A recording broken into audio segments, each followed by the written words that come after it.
was a perfect night for a pregame meal out on Federal Street. And coming into PNC Park, a lot of youngsters. And tonight, they're going to see a lot of good young players.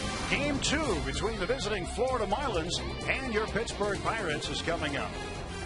Hi again, everyone. Along with Bob Walk, I'm Tim Neverett. Very good 24 hours for the Pirates. They win 7-1 in Game 1 last night, and they signed their top 2 draft choices, 2 flame-throwing pitchers, Jameson Taillon and Stetson Alley. Yeah, really a great news when you can get power arms like these guys into the organization. The best pitcher in the draft was Taillon. His numbers are off the chart. What he is going to accomplish is going to be something very special. Of course, right out of high school, probably is going to take a little while for him to get here. And then another flamethrower, another high school kid that throws just as hard, has a 100-mile-an-hour fastball. Also got him. That's a little frosting on the cake, I think. Just 2 great arms to add to our organization. That's the future. How about the present? Still a lot of good young players here who continue to develop. Andrew McCutchen hit his 10th home run last night, and both Garrett Jones and Pedro Alvarez contributed in the victory with 3 runs batted in each. Who can explain it? We get home here in PNC Ballpark, and these guys, they just start crushing the ball again, putting up big numbers. And McCutchen was just fantastic last night. Back to using his speed, easy steals, and the power. Boom, right over the dead center field fence. Beautifully done. I mean, McCutchen had a great night. Andrew McCutchen rounding the bases. Got another home run for him. Zach Duke and Ricky Nolasco, the pitching matchup tonight, as the Pirates are angling for another win against the Florida Marlins. Lineups and first pitch coming up.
PNC for the Achiever in us all. By Barrel Automotive, Barrel.com. Definitely worth the click. By your Toyota dealer, where quality, dependability, and good MPG all come standard. Toyota, moving forward. And by your Western PA Honda dealer. Welcome back to PNC Park. The Marlins and the Pirates. Game 2 of this 4-game series. Reliever Leo Nunez. Well, look, he snapped the lure off. And there goes the parrot. You ever harpoon a marlin? Not an easy thing to do. Nunez outruns the parrot. A little playful fun before the game. And we're just about set to get started as Zach Duke will deliver the first pitch to shortstop Hanley Ramirez. And we are underway. Ball one low. 79 degrees. What a comfortable night here at PNC Park. Hanley Ramirez bounces this one toward the shortstop, Argenis Diaz, and he will throw him out quickly, one away. Let's take a look at the rest of the Marlins lineup. Manager Edwin Rodriguez sends him out this way. Logan Morrison batting second. Gabby Sanchez, fine-looking rookie at first base. Dan Uggla on the current road trip, 12 out of 27, 444. Mike Stanton, another good-looking rookie in the Marlins lineup. Cody Ross in center, Wes Helms at third. Ronnie Paulino, the former buck behind the plate, and Ricky Nolasco doing the pitching and batting ninth. And here is Logan Morrison, left fielder. He will take a strike. See the numbers on Morrison. He had a hit last night. It was a double. Came in the fourth inning. He would come around to score the only Marlin run. Breaking ball for strike two.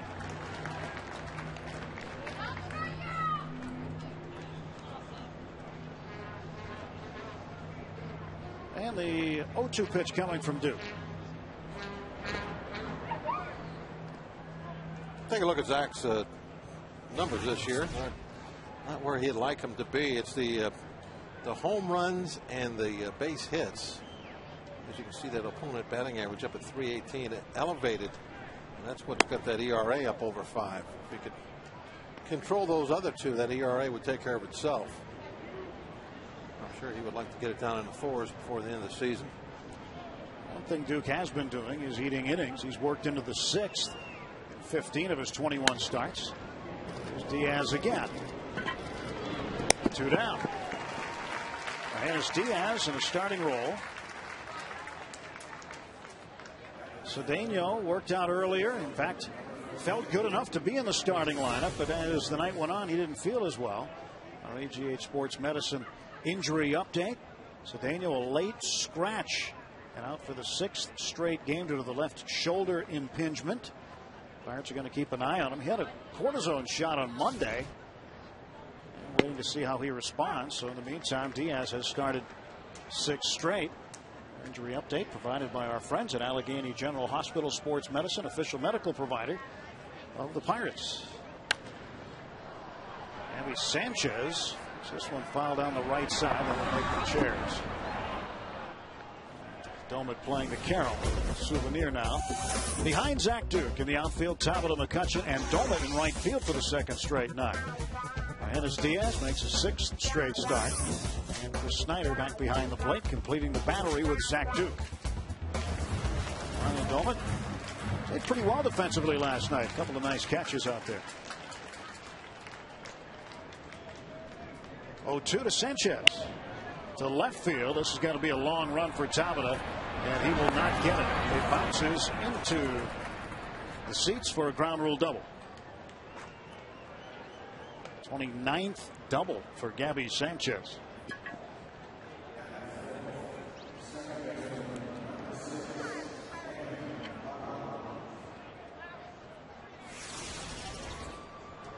Starters tonight, Duke.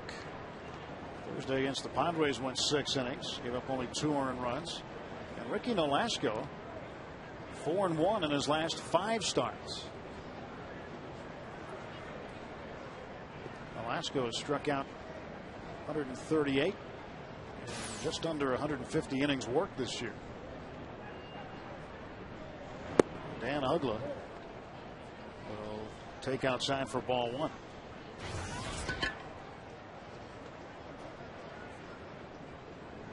Uggla is the Marlins franchise leader in home runs as a second baseman. You don't see that very often. All-time franchise leader. Of course, it's a young franchise. They haven't been around very long, but they've had some fine players. The deal with that is, though, that they don't stay very long down in Miami. They have quite a turnover. But Uggla has been there for a while, so he's the leader. 2-0. There's a strike. Think of some of the players that they've had played for them. Sure. Big time home run hitters. Well, they've had a couple of fire sales.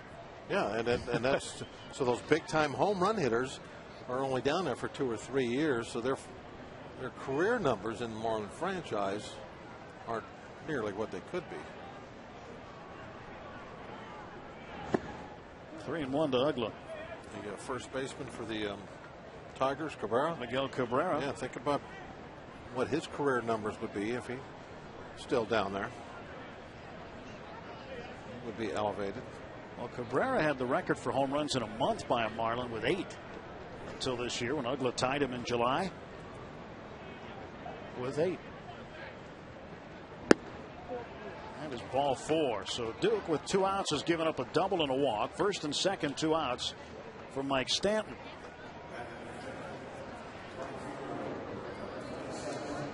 Mike Stanton, the National League Player of the Week. What a week he had last week. Great numbers last night. 1 for 3. Struck out a couple of times. There's some excellent young players in this game tonight, both sides.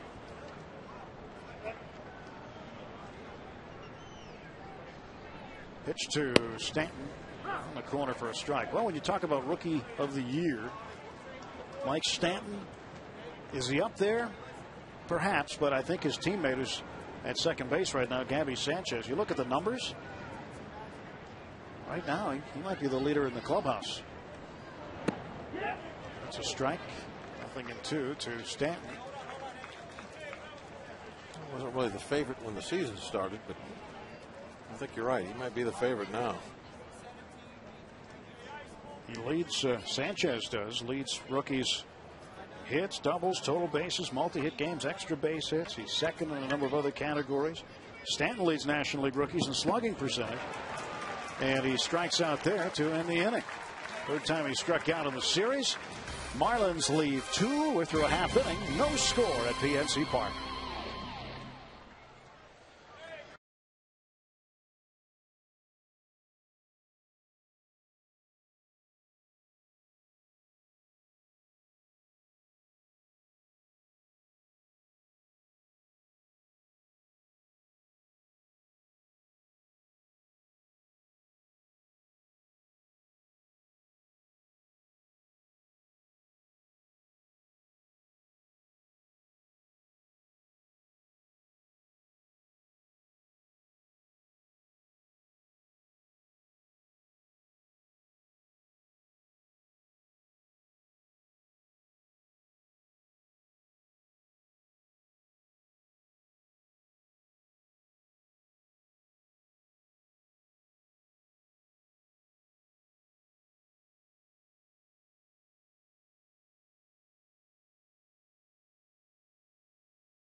On the lineup brought to you by Suzuki. And McCutcheon leading off. Tom with a second. Neil Walker, Garrett Jones, Pedro Alvarez, Ryan Dolan, Chris Snyder, Argenis Diaz in the 8th spot again. And Zach Duke pitching and batting ninth, facing Ricky Nolasco. We'll take a look at Nolasco's numbers and see some pretty good ones. That home run number, though, is one he's not too proud of. 23 and 150 innings. But everything else in pretty good shape. One of the better pitchers in the National League. First pitch to McCutcheon. Taken for a strike. Carlos Enrique Nolasco. By Ricky. Out of Corona, California. Lives in Beaumont, California. 0-1. 0-2 quickly.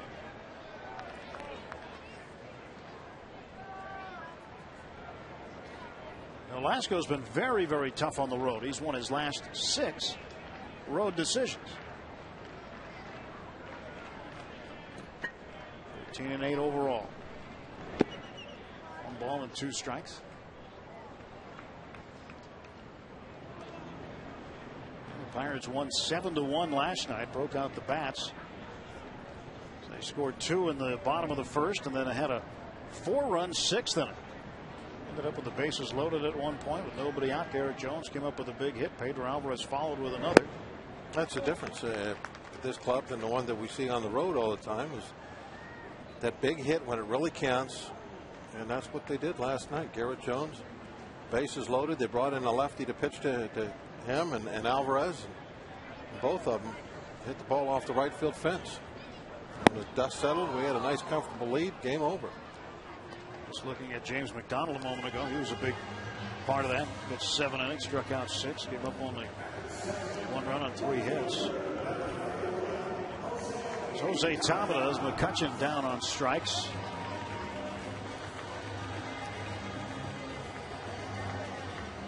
We thought we might see some swings and misses here with 139 strikeouts for Nolasco coming into the game. See the numbers on McDonald, his effort last night.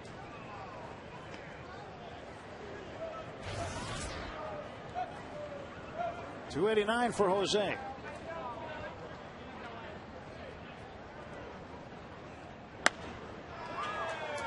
It's a foul ball hit down the right side, and Sanchez won't get it. Well, McDonald definitely was as much of the story as that offense was. What a great curveball he had. It was really dropping that hook on the fish. There's another one there. One more.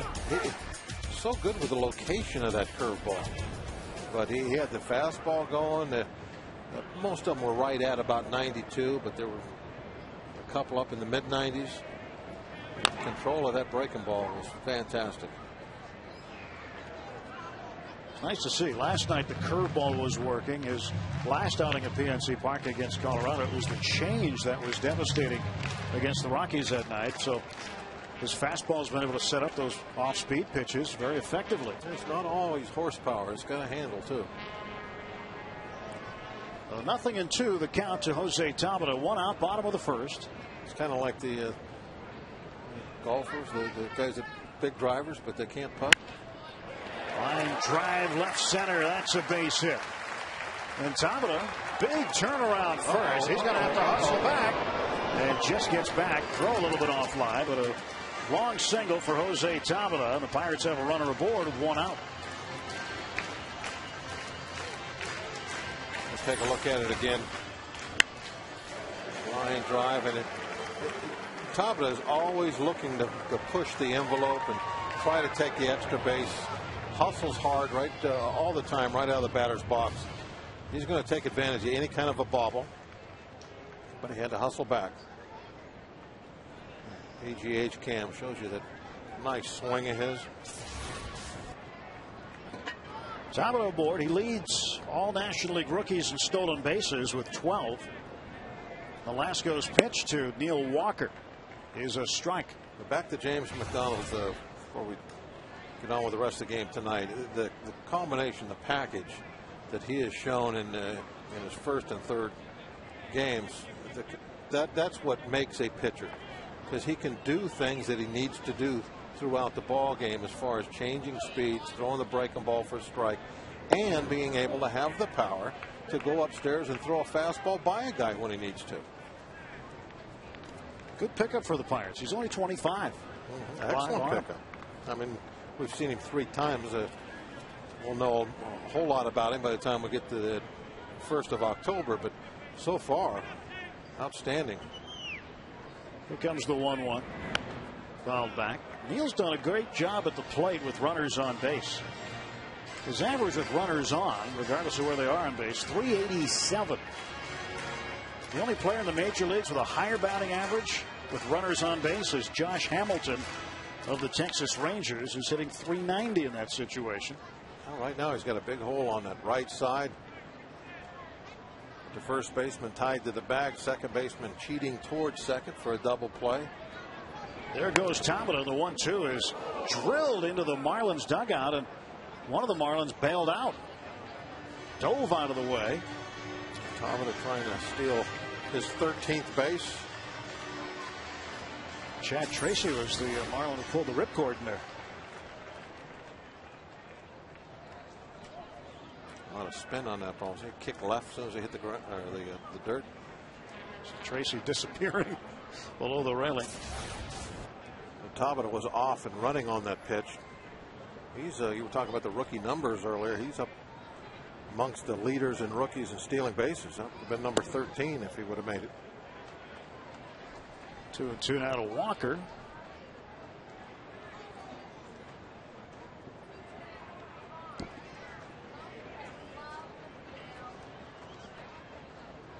Two and two the count. And Velasco looks in at his catcher tonight, Ronnie Paulino.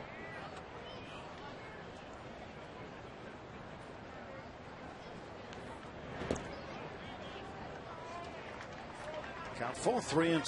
So keep an eye on Tabata at first base.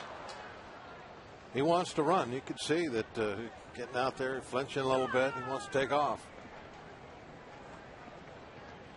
He enjoys playing the game of baseball, but I think maybe running the bases is probably the part that he enjoys the most. He's got good speed and likes to use it.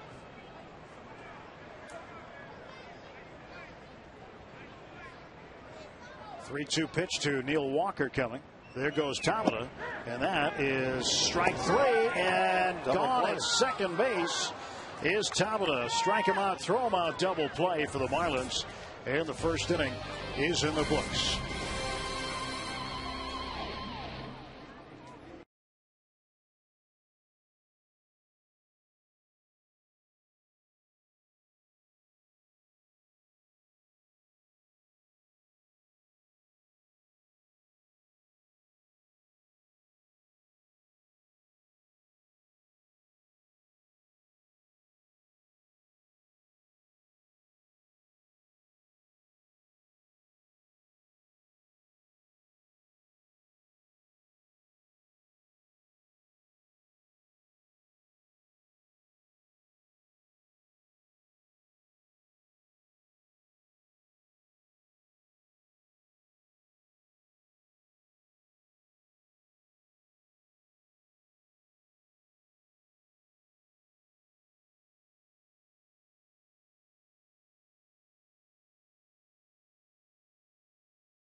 Getting a real great jump. He's looking over his shoulder, thinking the ball was going to be put in play, and he was out easy. Watch the tag, courtesy of our AGH cam. Oh, look at the way the ball deformed the glove as it hit it. That is a great shot. Love that camera. That's unbelievable. That's great. Top of the second, Cody Ross, the center fielder, now behind 0-1. But when you tell somebody they're going to be running on a 3-2 pitch with one out, they can't gamble and get a big lead in a big jump because they're not to be picked off. Out to shallow center, and here comes McCutchen. Both Diaz and Walker were in the neighborhood, and McCutchen took care of business. So you have to make sure that pitcher is definitely going home. So your jump is not that great, and you're looking over your shoulder, and that's why you're out easy on a 3-2 pitch like that.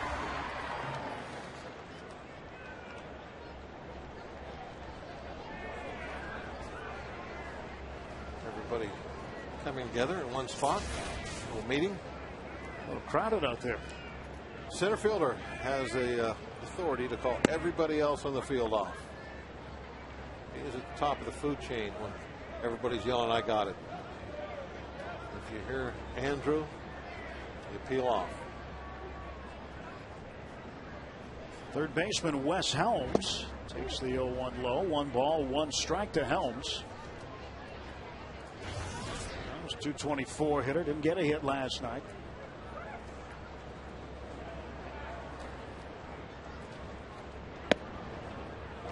Two balls and a strike. Wes Helms has been around a little bit. And with the Braves, Brewers, this is his second stint with Florida. Philadelphia picked him up in the 2007 season. Since then, he's been back with the Marlins. Walker throws him out, 2 away.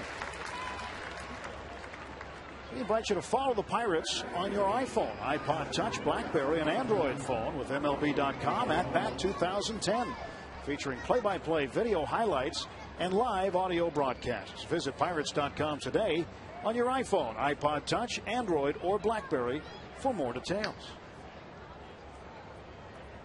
2 outs, and Ronnie Paulino takes strike 1.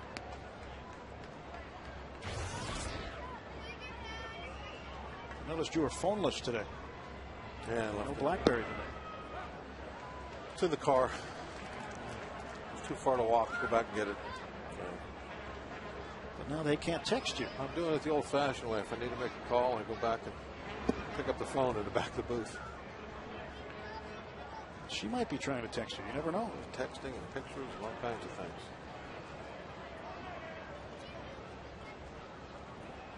Do you have a phone with a cord on it anywhere? Oh, yeah. I'm very old-fashioned. In fact, my cell phone, when I get home, it gets turned off and put in a drawer. You have cordless phones around the house, or they kind of hang on the wall with rotary dial and the curly Q cord on them? We have curly Q phones, yes. Yeah. We do have a wireless. Paulino knocks a foul. See, there's that little curly Q cord right there at the end. That's the phone that we have on the wall, just like that. Oh, there's another one. There's Dave. He's calling out for a pizza. 1-2. And a base hit to left. Paulino with a base hit. We'll bring up the pitcher, Ricky Nolasco.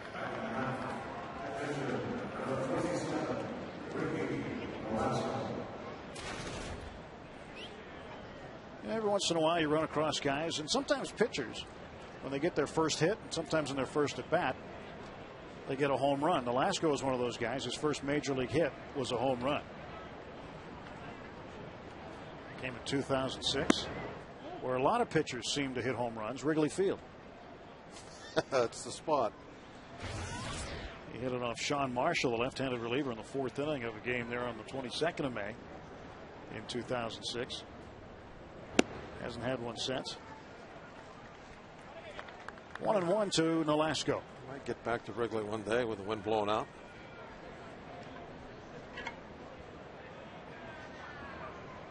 Yeah, that has a big effect. Which way the breeze blows. Here's the 1-1 coming from Duke. 2 balls and a strike.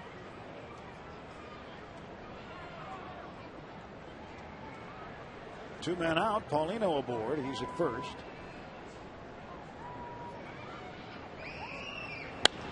And this one down the right field line. That's going to go foul. 2-2 to Nolasco. Well, that ball caromed off the seats and came out into the field of play, and Ryan Domit has to chase it down. He's used to having a bat boy behind him being able to run those balls. He didn't have to go back to the screen, pick them up, but nobody out there to help. And he had a long way to go because he's playing the pitcher shallow down the right field line. Nolasco swings and strikes out. Now we'll do it for the Marlins in the 2nd inning. No score.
Baseball on FSN Pittsburgh is brought to you by Lavesa.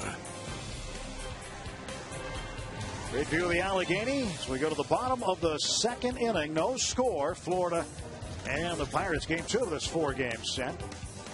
Take a look at our Barrel Automotive League leaders. Strikeout to walk ratio in the National League. 2 of the 5 are Florida Marlins. Nolasco, who is pitching tonight.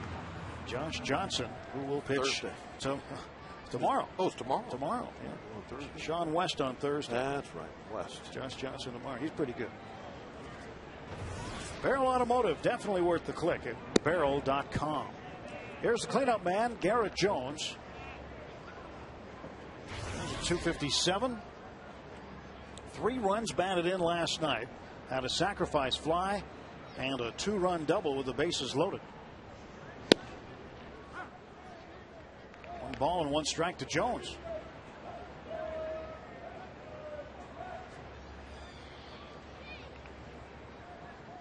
Ricky Nolasco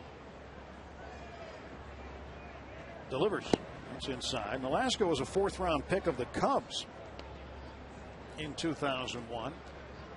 Marlins got him in a trade. Started out as a reliever. And then in the last couple of years, he has worked his way into a starter. In fact, he was the opening day starter for the Marlins in 2009. Jones hits this one high in the air, down the left field line, and it is drifting foul.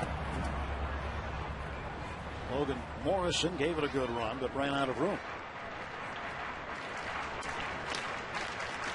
2-2 to Jones. Jones has been the Iron Man for the Bucks. He's played in 118 of the 119 games. Game number 119 tonight. Molino hangs on to the foul tip, and Jones down on strikes. That's the 3rd strikeout for Nolasco. Thought that ball might have bounced. Watch it after it hits the bat. Does he catch it clean? Ball bounced.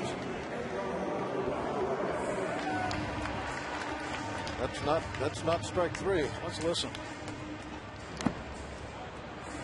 But yeah, you could hear the ball hit the dirt. So a break for the Fish. Yeah. 1 out. Pedro Alvarez facing Nolasco. He takes outside for a ball. Think about Pedro. Almost 2 years ago to the day, he was the guy who was the midnight signee. Pirates' top draft choice, 2nd overall. And last night, right-handed pitcher Jameson Taillon going through a similar thing. Taillon a little different situation, though. Pedro, a college player, very established college player at Vanderbilt. Taillon, a high school guy. Much further advanced. Although Taillon's pretty big. He's advanced physically. If you look at him, he is a specimen, really. The fastball up around 100. Tap to the right side. Gabby Sanchez will toss to Nolasco covering, and they're now 2 away. Pup night out there. Got all the dogs and wow. Look at all the puppies. Man's best friend is out here tonight. Yeah. Very well dressed dog too. That dog looks familiar. Oh, that's one of Greg Brown's nephews. There's Greg Brown. Great photo of him with a beverage. And all right, a shout out to Gibson and Boucher. Your nephews are here, Greg. Give us a smile. He's looking at himself in the monitor, realizing that he now has been exposed as Uncle Greg. Uh-huh. Look at the dogs eat pretzels, everything. It's pretty good.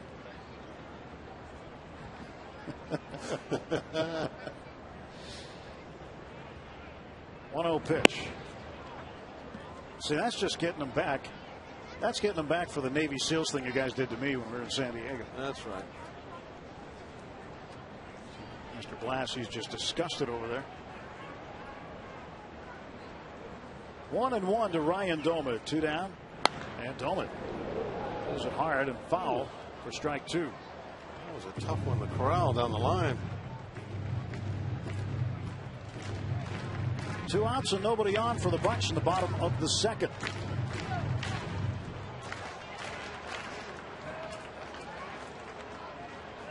Puppies everywhere out there tonight.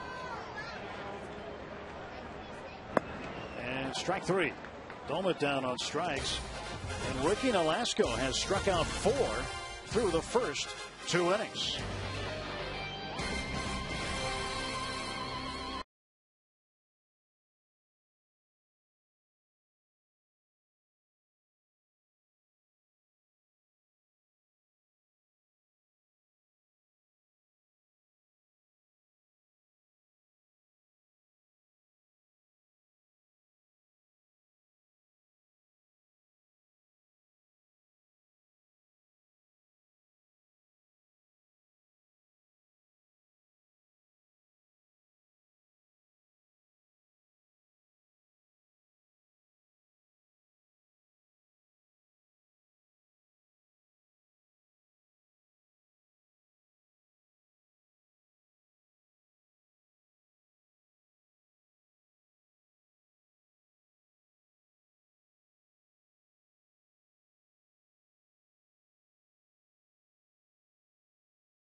AT&T.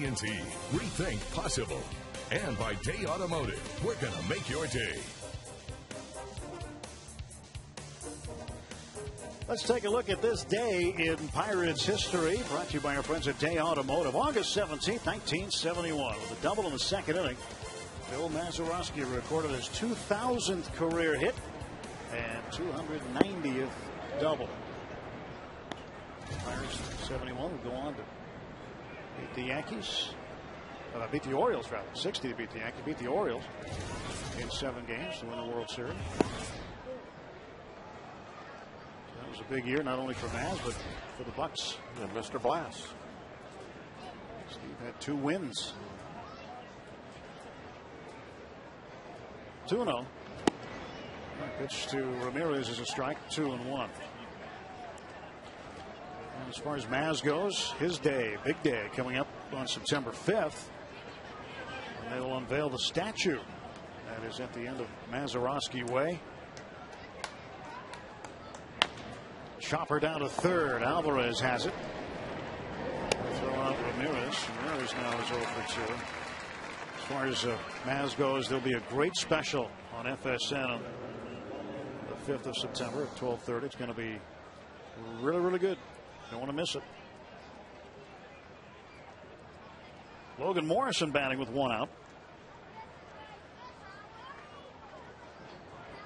1960, 50th anniversary of that World Championship. As far as Steve goes, you know, he's one of the guys that had the experience of recording the final out as a pitcher. And also Teak had that in '79. Recording the final out of a World Series. Knowing what that is like. Very few men understand what that feels like. Well, he knows what it's like. Jumping all around. You got to figure out whose arms you're going to jump into. Well, you didn't have to worry about that in 1980. You got the first out of the World Series, right? Not the last one? You couldn't jump in anybody's arms. There were a lot of outs to go after you got the first one. 3-0 pitch to Morrison. He'll take a strike, 3-1. Logan Morrison, another good young player that the Marlins have in their system. A guy on deck as well, Gabby Sanchez. We talked about him. Mike Stanton. A chopper that'll be fielded by Duke. Toss on to first base, and Morrison is gone. 1-3 goes to put on, and there are 2 away in the top half of the third. Morrison ran halfway the dugout to avoid the tag here. Huh? He may have been out anyway. He was way out on the grass. He was leaning, trying to keep that left arm. Yeah, like trying to make it look like, no, I'm not really running way out here. He definitely went the long way. Look how far he's having to cut back to get to the bag. Gabby Sanchez doubled in the first. Strike 1 to him. Be a little tougher for him to double this time. I think Tabata's moved a little bit closer to that left field line than he was earlier. The double went out there and bounced over the fence. Probably about 20 feet fair. Duke ahead of Sanchez, 0-2. It's that same spot. Jose's got him.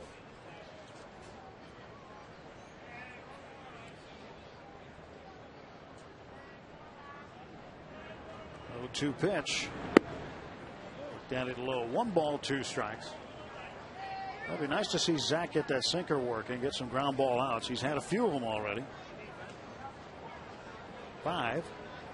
And 1 fly ball out to go with 2 strikeouts and make that 3 strikeouts. Fish gone in order in the third.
Obviously, I'm sure those guys were really happy they were able to sign here, and they're going to have a great opportunity here in the next, however long it takes for them to climb up the ladder. But it's really something special and something neat to know that there's a couple guys that were as highly touted as the 2 guys we signed, and we're looking forward to seeing how they progress, and I'm sure we'll see them here in the next few days, and hope they're ready to get to work. Second baseman Neil Walker with the good word tonight regarding Jamison Tyone and Stetson Alley. Top 2 picks in the draft. The Pirates signed before the midnight deadline last night. That was great news.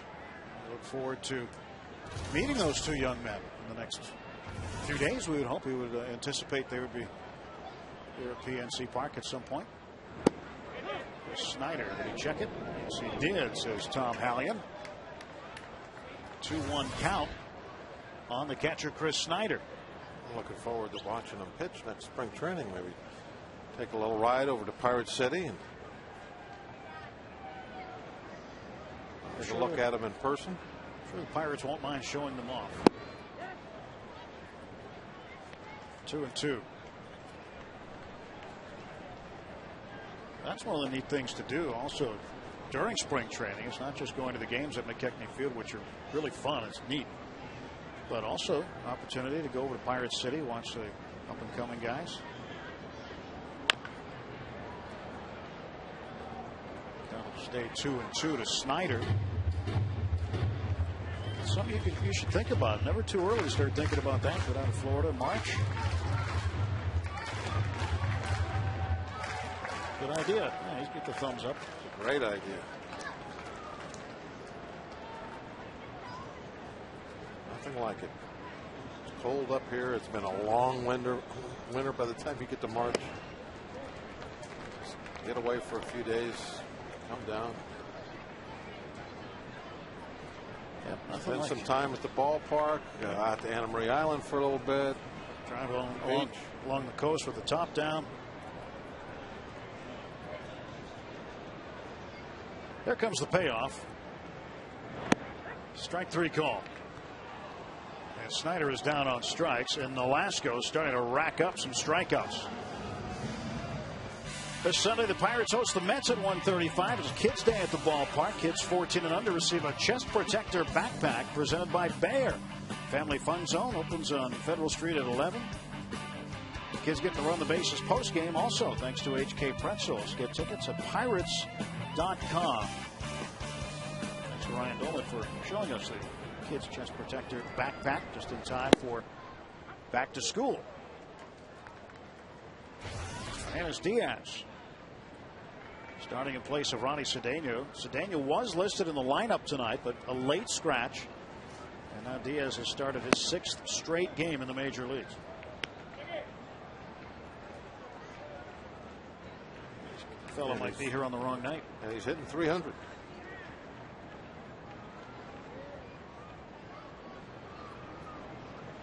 One ball and 1 strike. And it's fouled straight back, 1-2.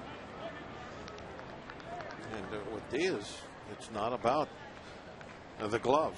I think everybody accepts that he's a fine defender. It's can he hit at this level? Off to a good start.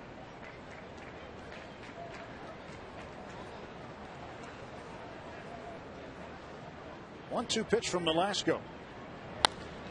Right into his glove. There are 2 down. Take a look at our easytouse.com minor league connection. Talking about shortstops. And the Pirates acquired a good one in the trade with Arizona. Pedro Siriaco, since joining Indianapolis, hitting .275, 5 doubles, 3 runs batted in, 3 stolen bases. And his overall numbers in the minors, 101 games, .261, 20, 54 runs batted in. And Siriaco known to be a pretty good glove guy and also showing a little prowess with the bat, so it'd be nice to have that organizational depth at shortstop. Nothing in 2 to Duke.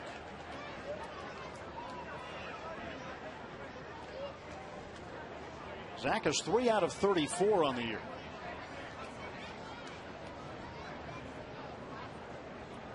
And the 0-2 coming.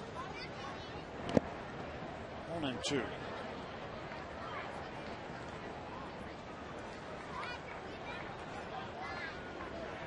You look at things that have happened with trades in the past and players coming the other way. And you look at what John Bauker's been able to do since coming over from San Francisco. He's doing very well. Siriaco doing very well.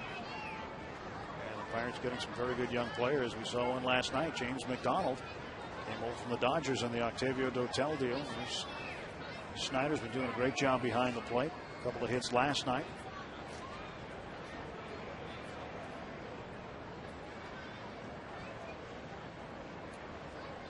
The guy that's been doing pretty good for us is Chris Resop out of the bullpen. I really like what I've seen out of him. Ramirez throws out Duke. Pirates gone in order here in the 3rd. No score. We go to inning number 4 when we return.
A question, AT&T, rethink possible. Edwin Rodriguez, 9th manager in Marlins history.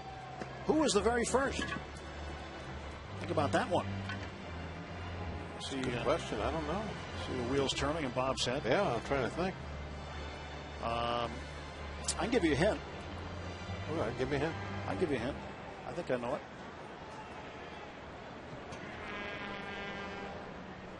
You want the hint now or later? Yeah, give it to me later. Let me work on this for a second. I know who their first starting pitcher was on their first game. Can't think who the manager was. Dan Uggla is the first batter here in the 4th inning of a scoreless game. Uggla walked his first time up and was stranded. Marlins had 2 men on in the first and weren't able to get anybody around. 2-0 to Dan Uggla.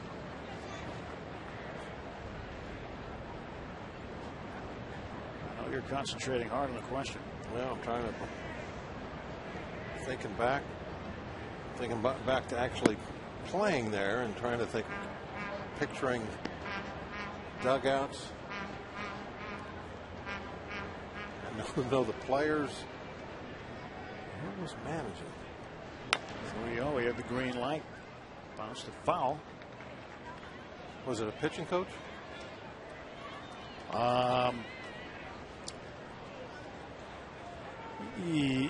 At one time, yeah, and there was a family member on the staff. 3-1 pitch, and Uggla lines it to left center field, and McCutchen will cut it off. Uggla, big turn, heading for second. Here comes the throw. He is out. Uggla gunned down, trying to stretch a single to a double. The 26th outfield assist by Pirates outfielders, and the 7th for Andrew McCutchen. He now leads the club in that category. The pitcher's dual no score. He's trying to push the envelope a little bit.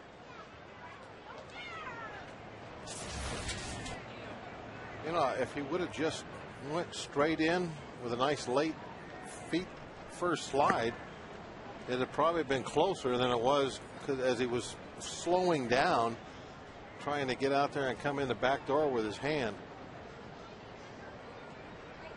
The fadeaways, the trick slides, very popular nowadays. And there's a lot of times where just that late straight to the bag slide will do you the best. Right fielder Mike Stanton takes outside. 2 balls and a strike. He struck out his first time. Still been out, but McCutchen did a great job cutting the ball off, and then he came up throwing, figuring Uggla was going to run. Anyway, accurate throw. That was the main thing. If Walker has to go one way or another, just 3 or 4 feet and bring a tag back, then they won't have the out. The accuracy of that throw, that got him the out. Up in the air to right field. And Gomit will take care of it for out number 2. Watch McCutchen on this play. And he cuts it off, as you said, and then the throw was right there, perfect. Walker has to go nowhere. And I still think, especially from that replay, if he's going feet first, he's safe. That fancy slide got him out. Walker had time to chase him down. Pirates now 3rd in the major leagues in outfield assists. Detroit leads with 31. San Francisco has 29, and now the Pirates with 26. Well, he's going pretty hard right out of the box. Well, right there, though, you can see he wasn't going hard all the way as he kicked it in a little bit. Definitely wasn't dogging it, though. But he did have a little bit more when he saw it was going to be a close play. 1-1 to Ross. Way out in front. Ball and 2 strikes to the center fielder. Watch yourself. Little spillage, maybe.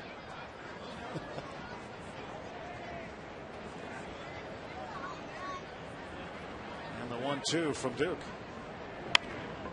That's a foul ball. Knocked down by Pedro. Pedro make a friend. Throws that souvenir into the stand. great place to sit if you want a baseball is just beyond either base, first or third. You get the umpires, the coaches, the players, all those balls that aren't in play anymore, but they field, they'll toss them over in the stands. Chopper down to short, one-handed by Diaz, throws on the run. A nice inning for Zach Duke. Gives up the hit, but that was it.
The Marlins, our PNC achievement tonight. Andrew McCutchen is the focus of it this season at PNC Park in 50 games, hitting .311, 14 doubles, 3 triples, and 3 home runs, an on-base percentage of .401. PNC for the achiever in us all. And he follows this one straight down. He struck out swinging in the first inning, 0 for 1 tonight.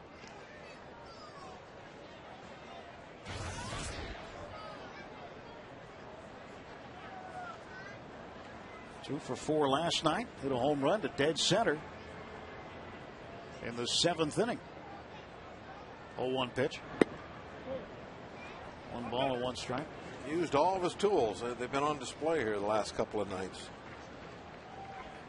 Defense, the power, speed.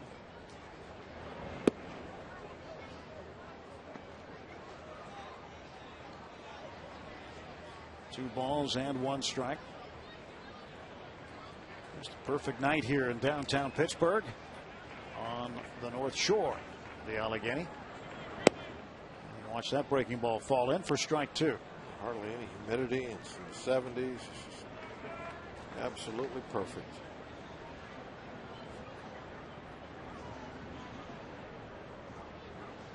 Two. It's outside, 3-2.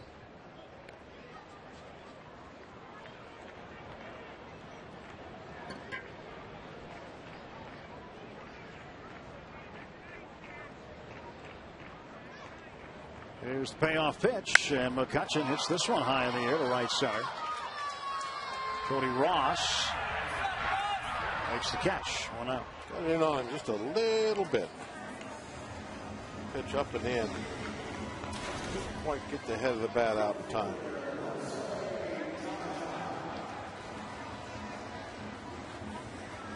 Tabata had a base hit and was thrown out as part of a strike him out, throw him out double play that ended the first inning with Walker striking out looking.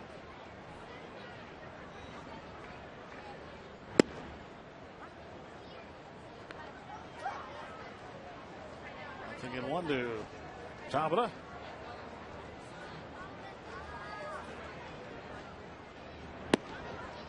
That's a ball. 1 ball and 1 strike.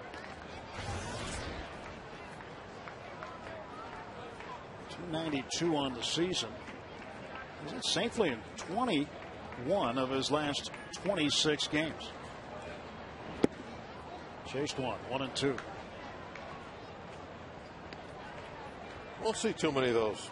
He just chases something way out of the strike zone. His patience at the plate has been one of the most impressive things with him this year. Young rookie like that. Has a real good knowledge of the strike zone. He won't get out there and chase after a lot of pitches. He's not afraid to take a pitch, not afraid to go to 2 strikes. You see some youngsters, when they get up there, they want to swing at just about anything because they're afraid of that second strike. They don't ever want to see it. They want to get something and get it put in play. So he's out of play down the right side. He'll have long at bats, see a lot of pitches.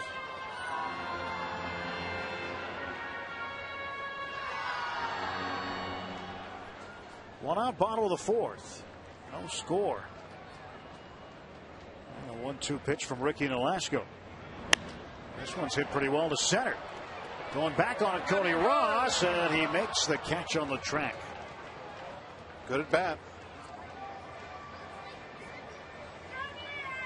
Let's take a look at our AT&T trivia question, and we'll give you the answer. Edwin Rodriguez is the 9th manager in Marlins history. Who was the first? I said he had a brother on the staff tonight. Yeah, I know the names as I see it. Yes, Latchman. Renee Latchman. His brother Marcel was the pitching coach.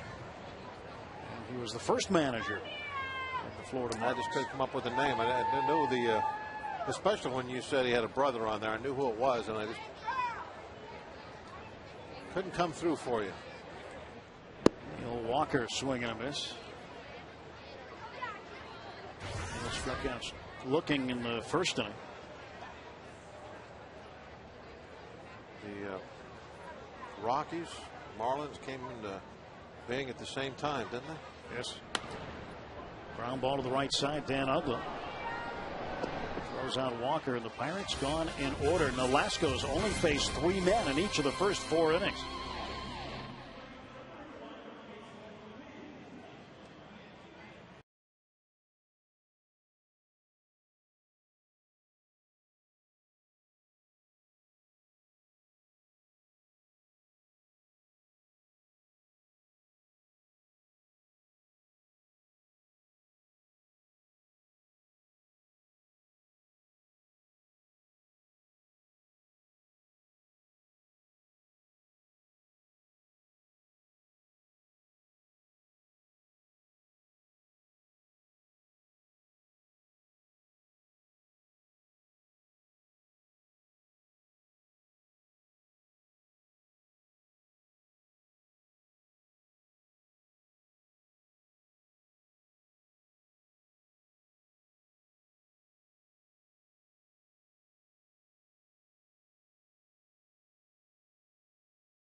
And relief too, but it's to get 2 guys like that in your system, 2 of the top prospects, high school pitching prospects in the country, is phenomenal. We felt like, coming into this a few years ago, I know we've said this a lot, but getting to the point we need to be as an organization, the draft was going to be very key for us.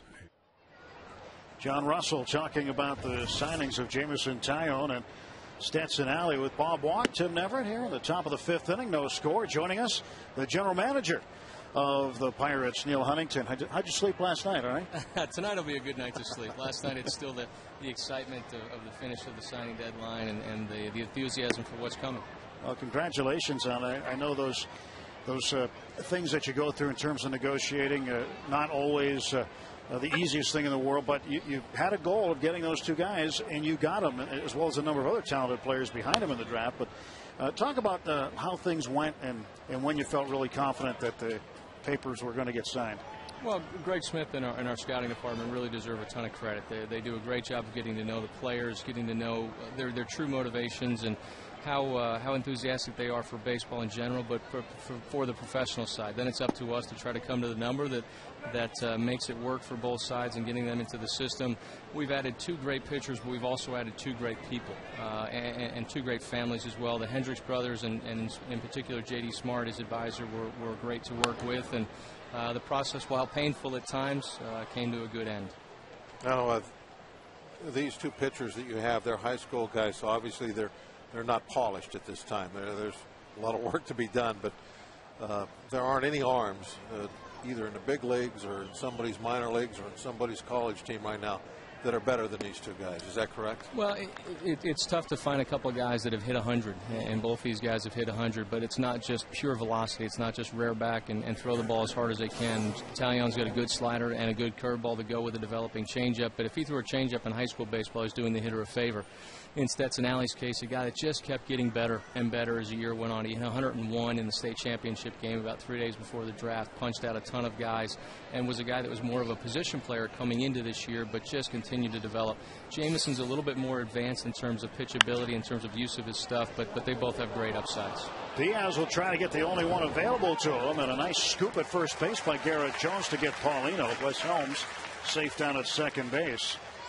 All kind of ate up. Take a look at Diaz. Well, it did, but he made a nice recovery, showing off that strong arm of his. Because there's no time to really do a whole lot as far as getting your body going toward first base to get anything on the throw. All arm, and he had enough of it to get the out. Now, back to these 2 players. What kind of a schedule are you going to have for this year? I understand that they probably won't do any pitching until the instructional league down in Florida. Is that right? Or? The tough part, Bob, and you've been there, they've been shut down for the better part of 2-3 months now, and our goal is to try to get them back on track, and our target is instructional league. They'll get out with the club so they get a feel for riding the buses. They'll get a feel for the minor league life for a couple of weeks so that it's not all new to them come next April. But the reality is our target to get them back on the mound and pitching competitively is this instructional league. So you've talked to them, I'm sure. They got to be both very excited. They are. In exchanging in this day and age, sometimes a text is easier than a phone call. In exchanging text with Jamison very late last night, he talked about how excited he is to get started. He's missed the game. This process takes young players away from the game that they love so much. But they're both excited to get going. And talking with Danny Alley, he's very proud of his son, obviously, but he said Stetson's chomping at the bit to get out there as well. 1-0 Marlins as Ricky Nolasco drives in the first run. Wes Helms scored from second base, and Nolasco aboard at first. Here's Hanley Ramirez. Even going back to the days I played, I always heard great things about the Hendricks brothers. It sounds like they were really good to work with. They were. We had our moments where the negotiations became challenging, but they're great advocates for their clients. And in this case, it was a little bit tough because it was 1 and 2. Oftentimes it may be 1 and 9 or 4 and 7 where you've got the same advisor. But in this case, it was 1 and 2.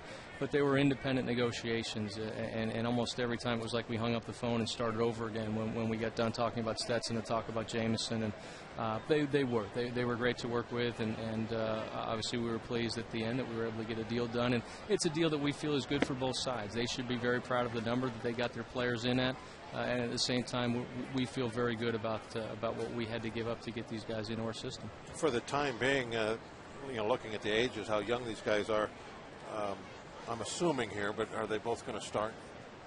Yes, we envision both of them as quality Major League starting pitchers. A little easier with Jamison. Stetson, again, just getting going as a full-time pitcher, but he started this year. He was able to carry his velocity deep into games. He's a big, physical young man, as is Jamison. So we envision these guys as both quality Major League starting pitchers. Everybody is very excited about the 2 guys, but this looked like a real good, strong draft for you and your staff. The whole thing looked great. Again, with the resources that Bob's given us, we spent almost invested almost $12 million in this year's draft, 31 over 3 years, almost 31 over 3 years. It's going, in our minds, it's going to have to be among the top in the industry. Again, a lot of good arms. We've got some good position players coming out of the group this year. We actually had a little bit of money left. We had a handful of players this year that at the end, because of the lateness of the process, because of the difficulty of the process, they said, you know what, we're going to go to college. And those are players that should go to college. If they're not committed to playing professional baseball, as you well know, this is not. You got some money left. I heard that. If you were left-handed, you were pretty good in your day, but to pitch at your age, you got to be left-handed now. But so we feel good about the process, and we've, again, invested a lot of Bob Nutting's money in the draft. We've been among the top, in the top third of all spenders internationally, and all of it goes into the effort of building a deep and talented farm system that comes up here, plays good baseball, helps Pittsburgh win games, but also becomes pieces that we can trade to fill in our major league team as we begin to move forward and take the steps we need to take up here. Hanley Ramirez gets his first hit of the series, and runners at first and second with 1 out, 1-0 Marlins. General Manager Neil Huntington is with us in the booth talking about the draft. A lot of good young players, and we saw one of your recent acquisitions last night, a good young arm, and maybe a better arm than perhaps originally thought, 25-year-old James McDonald, who had another outstanding outing. You know, James came to us. He's a guy that we've asked about in a trade with the Dodgers for probably 2-3 years now. Former premium prospect with them that had struggled in his opportunities as a starter, had pitched very well for them out of the pen. Our guys felt like he could start with the body, the stuff, the delivery, the arm action, the plane that he shows. And we believe worst case scenario, he could be a guy that could go right into the bullpen and essentially, instead of being at the back end of that line, be in the front end of that line and essentially replace Dotel in the bullpen. But we thought with the upside to start, let's give him that opportunity. And really all 3 starts have been pretty solid. Pitch to Morrison. He goes to left field. Tabata getting behind it, and Alasko will be held at third base. And the bases are full of Marlins now with 1 out. A lot of recent draft picks are now on the field for the Pirates, you know, at least on the playing field, the regular players, and they have done very well. You know, we're talking about Alvarez, for one. We're showing him on the screen right now. You have to be pleased seeing what these guys have done. You know, Walker coming up in the way he took to second base. The pitching still seems to be a little bit of a problem. Is that where you're going to look at in the wintertime? We'll look to improve the club in any way that we possibly can. And yes, the rotation seems to be the most obvious spot. Ross, despite the 1-9 record, has really thrown the ball well. And so if we can get him some run support, he's going to have a lot more opportunity to win games. We've got to get Brad Lincoln back on track. We've got to get Charlie Morton back on track. James McDonald could be an answer in that rotation. Zach and Paul are legitimate major league starting pitchers. We'll look at the free agent class, and if there's an upgrade out there that makes sense for us, then we'll absolutely take it. We don't want to add a veteran starting pitcher just to add a veteran starting pitcher. We don't want to add a veteran position player just to add a veteran position player. It's got to be an upgrade for us. It's got to make sense, but we will absolutely take an opportunity this offseason to see if we can upgrade this club, whether offensively, defensively, pitching, bullpen. We'll absolutely have an opportunity to take advantage of. Is there another name in the organization right now that we might see next spring that could jump up and be a candidate for the starting rotation? Is there anybody that close? You know, Bobby, you look at what Mike Leake's done and now Mike Minor with Atlanta, and you start looking at maybe a Rudy Owens or even a Justin Wilson or a Brian Morris or a Jeff Locke, and you see how they do it, what they do, the stuff that they have. And they're sitting in Double-A, and I hate to put the weight of the world on their shoulders, and it seems like every time a club hypes a prospect, he falls short of expectations. So I want to be careful, but we've got some guys that we do like. There's a couple of maybes then. There's a couple of maybes there, and again, we still have Brad Lincoln. We still have Charlie Morton, who seems to be riding the ship and seems to be moving in the right direction. So we're going to have some options that we get to compare external trade acquisition options or external free agent acquisition options. Last thing, Neil, we'll let you run. A couple of draft choices other than Jamison Tyone and Stetson Alley were signed yesterday, and they were here at the ballpark, had an opportunity to get their first experience around this big league park. Yeah, absolutely. Lakin is a young, offensive-oriented first baseman out of high school that our guys really like his bat, and I think he has a chance to be a solid major league hitter. And in Maggie, we've got a young shortstop out of Arizona State that's a sophomore eligible that can run, that can throw. Just came off of playing for Team USA, in which he was named the best defensive player in that tournament. And above and beyond that, we're excited about Rojas in the 3rd round, and really a lot of our players. We were pretty excited about a lot of our players. Hafner was a projectable right-handed pitcher. We were hoping to add 2 or 3 more guys to that group, but they chose to go to college, and that's okay by us. Hopefully they'll develop, and maybe they'll come back on our board. Get another shot at them. Absolutely. That's right. What do you say? It's an inexact science. The draft, you've always said. Exactly. The draft is more of an art than a science, and if it is in science, it's a very inexact science. Van Ugla lines one to Tabata. He'll make the grab, and tagging at 3rd is Logan Morrison. He'll come in to score. Neil, thanks. I know you got to get to work on the 2011 draft, so we appreciate you coming by. Thanks, Tim. Thank you, Neil. Thanks, Bob. All right. All right.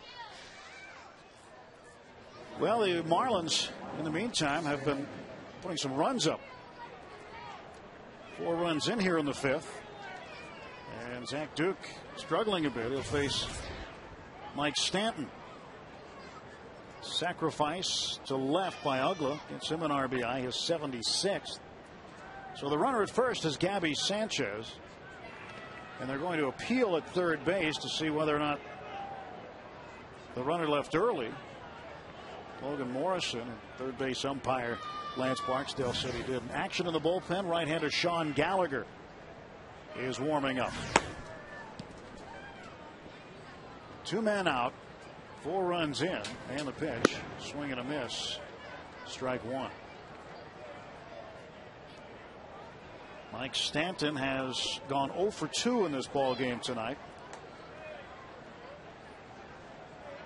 Was 1 for 3 last night. Big 273. Here's the pitch. 1-1 to Stanton. Wes Helms walked to lead off the inning. Down to second base, and a ground ball to short by Ronnie Paulino. That Argenis Diaz bobbled a bit, could not get the double play, so went to first base and retired Paulino. Then Nolasco, an RBI single.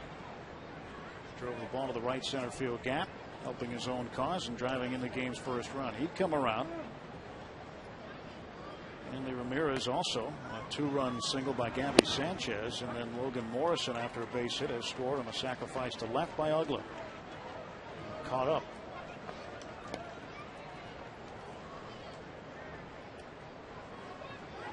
Well, general manager's work is never done.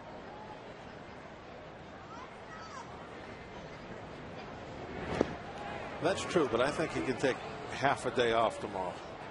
Give him half a day. Which half?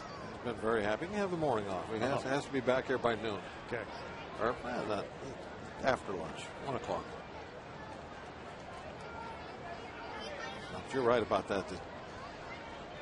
That job is 24/7.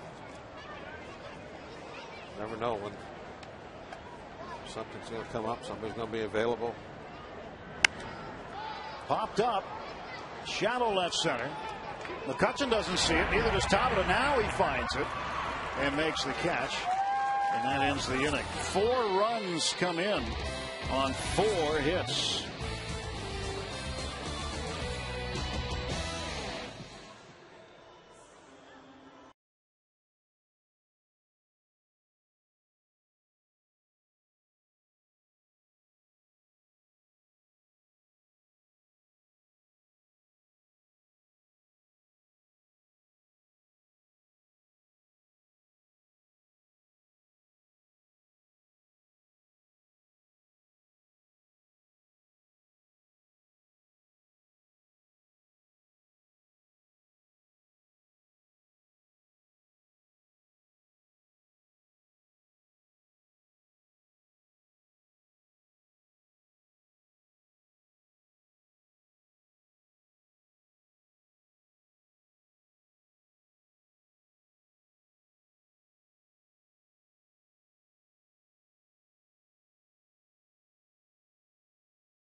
the next T-shirt Thursday of the season as the Bucks battle the Marlins this Thursday at 7:05. All fans receive a Pirates T-shirt at the gates, courtesy of Allegheny General Hospital Sports Medicine. For tickets, visit pirates.com/T-shirt. Bob Walk, Tim Neverett. It's called the P for Paul shirt. Yeah, Paul, left-hander, will be pitching on Thursday night against another left-hander, Sean West.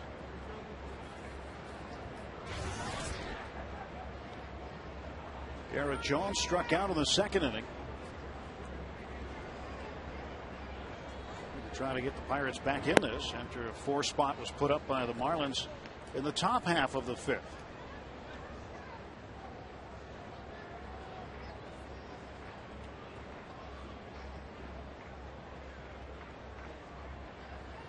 Nothing in 2. And Paulino sets up outside. Here's the pick.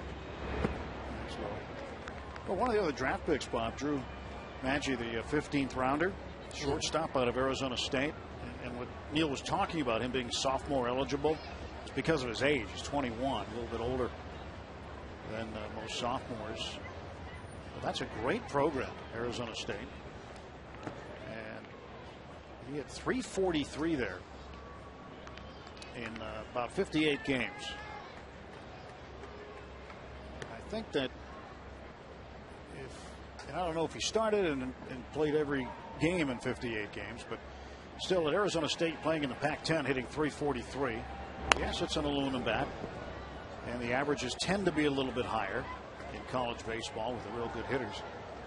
But still, that's pretty good. And the last really good player out of Arizona State was a guy that Neil had mentioned, Mike Leake, the pitcher for the Cincinnati Reds, and one of the last really good infielders they had, who was a shortstop there, that has come out and made an impact in the big leagues. Jones goes down on strikes to lead off the inning. Dustin Pedroia played short at Arizona State, second for Boston. He returned tonight.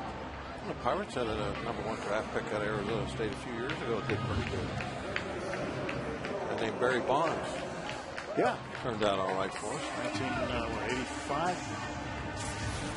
And they have had a great program at Arizona State for, gosh, going back to when I was in high school.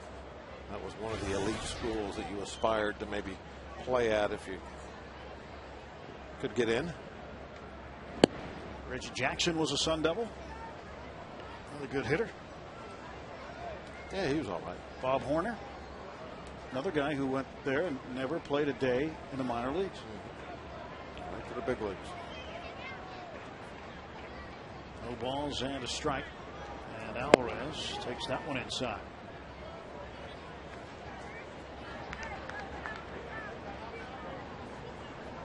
So hopefully the Pirates got something in Drew Maggi, another one of the draft picks signed yesterday. Ricky Nolasco winds. Here's the 1-1. Pedro fouls it back. 4-0 Marlins are in the bottom of the 5th inning.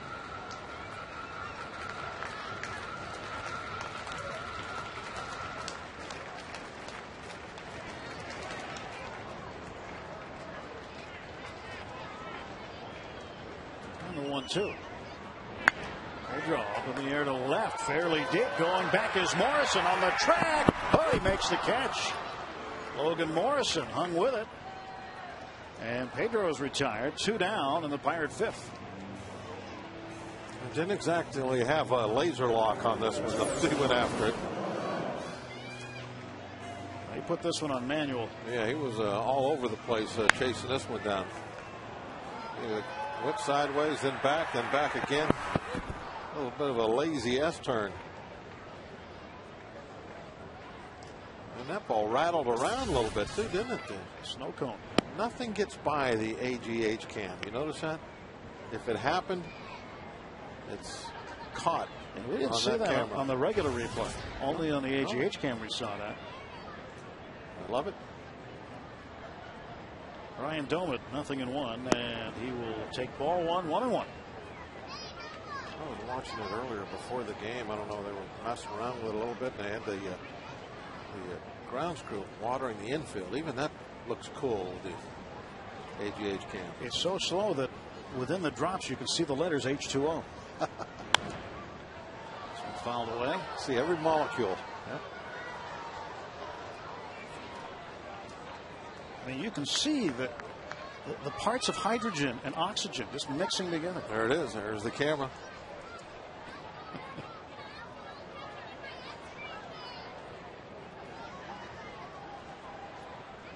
Ricky Rhodes down there doing the magic tonight. Looks like a very complicated machine. The viewfinder and everything looks. Yeah. Oh, there we go. I mean, look at that. You can see the hydrogen goes one way, the oxygen goes another.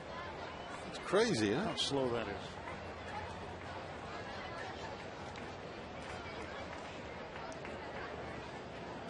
2-2 to Doman.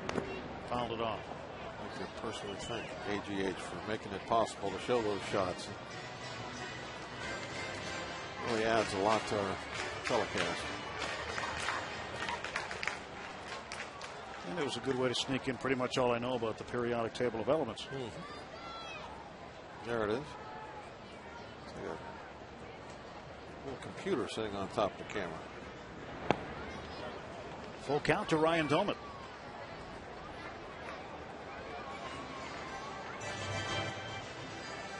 Nolasco has struck out 6. Chris Snyder out on deck, hoping for a chance this inning. Pirates trying to get something going with 2 down. Nobody aboard.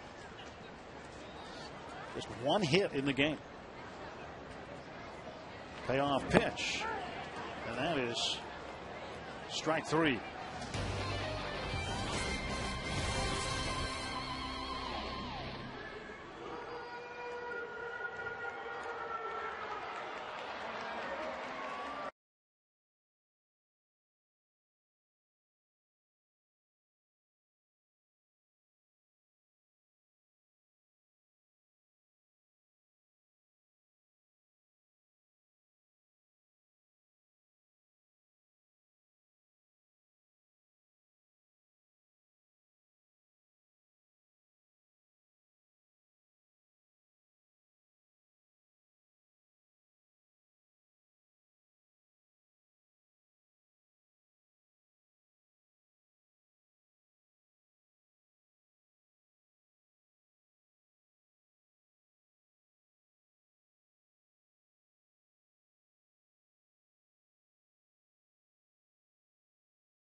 White freeze cam. Neil, put it on him. Neil, here he comes. Put it on him. Put it on. I don't know. Did he get him? Did he get him? I don't know. Oh, yes, he got him. That's tonight's freeze cam brought to you by Coors Light, the world's most refreshing beer. Cody Ross leads off for the Marlins in the top of the 6th, 4-0. Florida leads. 7 hits rather with 4 runs and no runs on 1 hit for the Pirates. Ricky Nolasco, thanks to a double play in the first inning, a strike him out, throw him out after Talbot's base hit, has faced the minimum through 5 innings and struck out 7. And Nolasco having one of those nights. Pirates trying to break it up. Ground ball left side, handled by Alvarez. 1 down.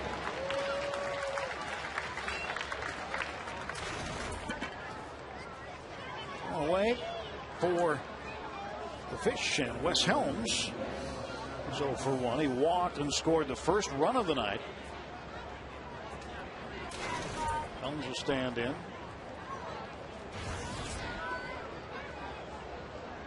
2 more with Florida after tonight, and then the Mets on the weekend. First time the Pirates and Mets will face off against one another. Monday, Tuesday, Wednesday, the Cardinals are back.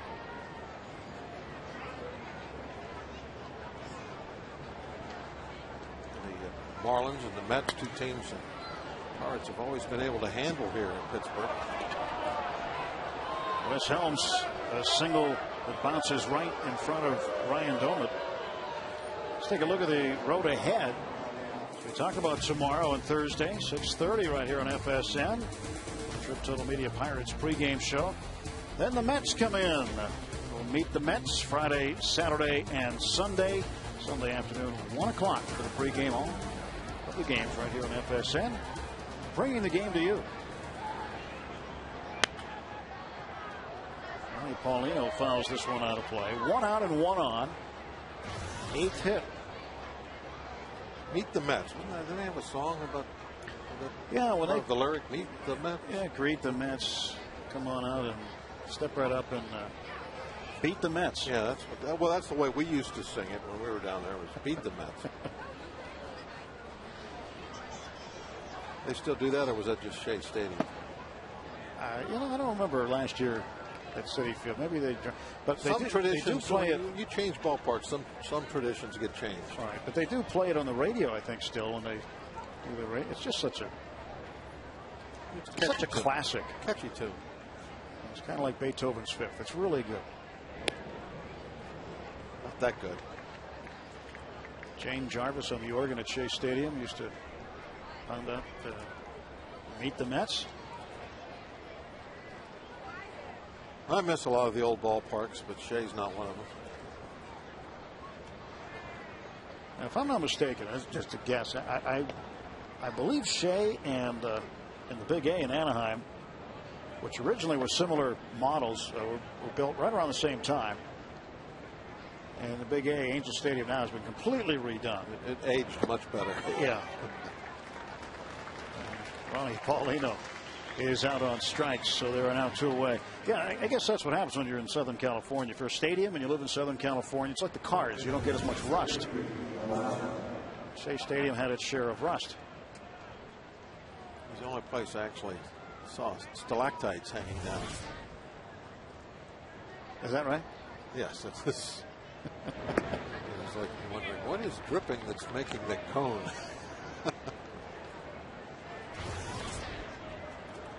Ricky Nolasco had an RBI single in the 5th. Stalactites, huh?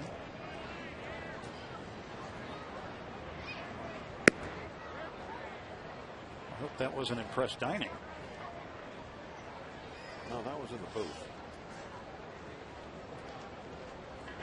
But they got a jewel of a ballpark now. That new one's something else. Beautiful. Nolasco again to right center field. On the run, McCutchen. He dives, and the ball comes out of his glove. Gotta get it in. Coming around third is Helms, and he will score. It's now 5-0. Helms, because there's 2 outs, he's off with the crack of the bat. Never looking back. He's not real fast, though, so I thought if they could get it back to the infield immediately, they would have a shot at stopping this run. Oh, man, it just wasn't sticking the glove. He had it, and as soon as he hit the ground, that was it. And it looks like that's going to be it for Zach Duke, too. He's got it. And it came out. As soon as his left elbow, I think, hit the grass, it jarred it loose. Zach Duke's night has come to a conclusion. Columbia Gas 811 call to the pen has been made.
Bad break for Zach Duke. Here is Sean Gallagher. The right-hander takes over.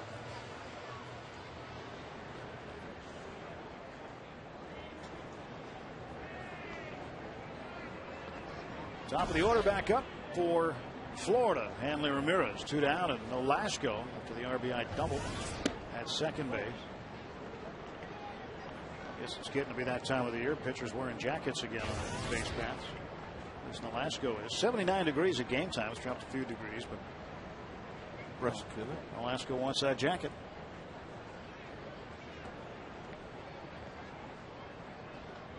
(1-0). Big cut of the miss. Got his gloves on, keep his hands warm.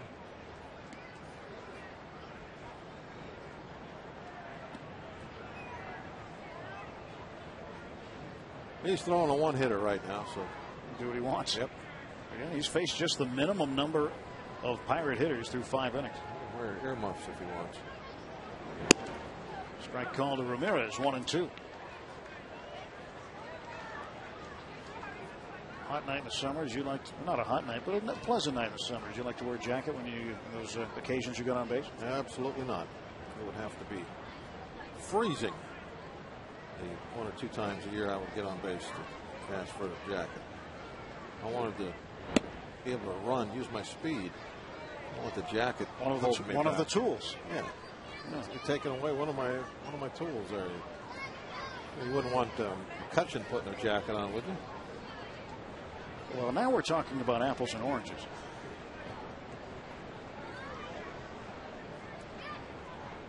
No, I didn't even like to wear sleeves pitching. You remember having a score ever from first base on a ball that stayed in the ballpark? I scored from home plate on a ball that stayed in the ballpark. You did? Yep. Official score, though, didn't give me the benefit of the doubt. Oh, triple in there? No, he gave me a single and a 3-base error. And a can of oxygen? Nah, center fielder tried to. I had a screaming line drive to shallow center field.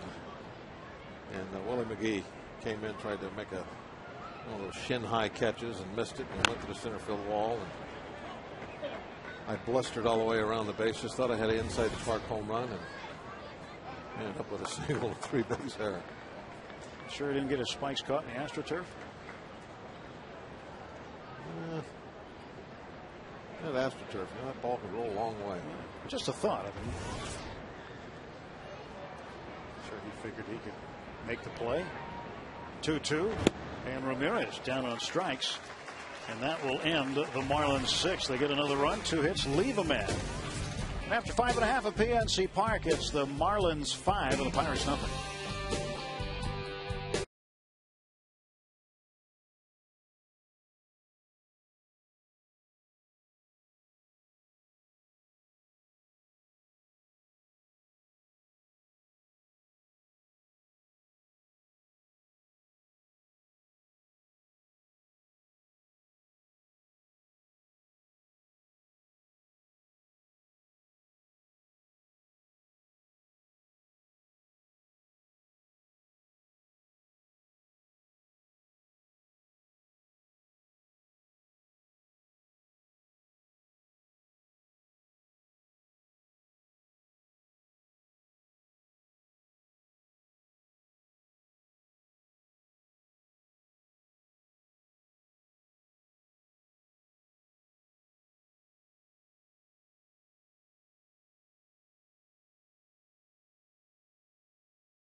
Next catch, the ground took it away from him.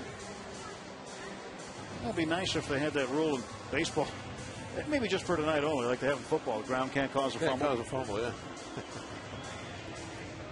I think Zach Duke would be in favor of that tonight. So would Andrew McCutcheon.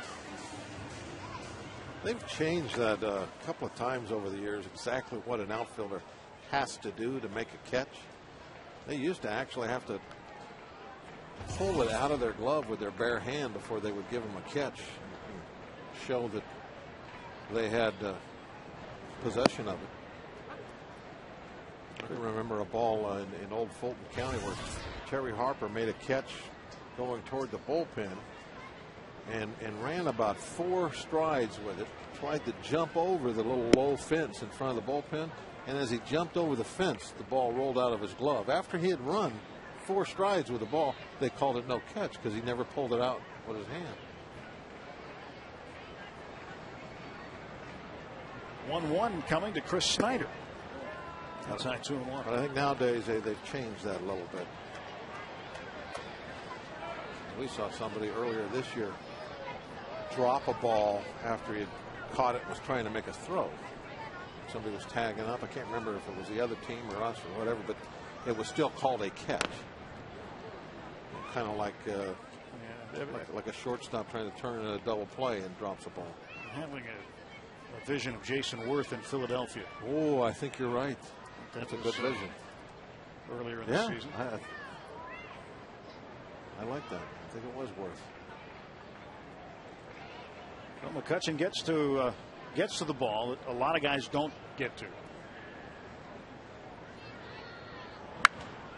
Up in the air it goes. Shallow center. Dan Ugla, the second baseman, wants it. And he will make the catch.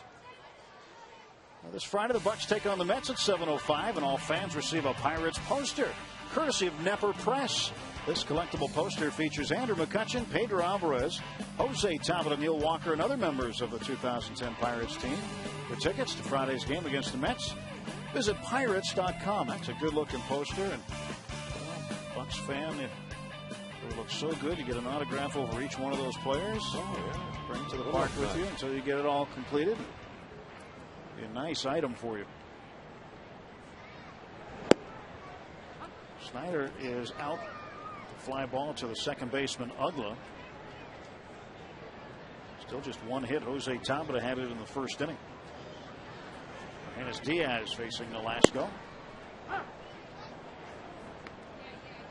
0-2.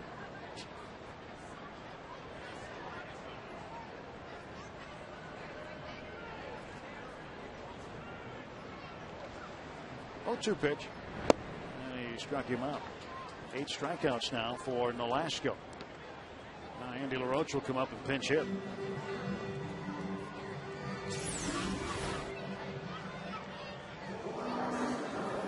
Hard slider down the way. Pitcher's pitch. Has that been primarily, in your opinion, one of the things that Nolasco's had working for him, that slider away on the right-hand hitters? Oh yeah. I mean, he also has the control of his fastball, which I think that's one of the first things I notice all the time when it comes to somebody pitching a good ball game. They're setting up that slider by commanding both sides of the strike zone with the fastball. Nolasco and Zach Duke both drafted in the 2001 draft. Nolasco in the 4th round. Duke in the 20th. Those are starters tonight. And a nice breaking ball. The guy that I really use all the time, I think, as an example and of how important it is Ohlendorf. That on the nights where he is putting that fastball where he wants to, especially when he's got the good velocity going.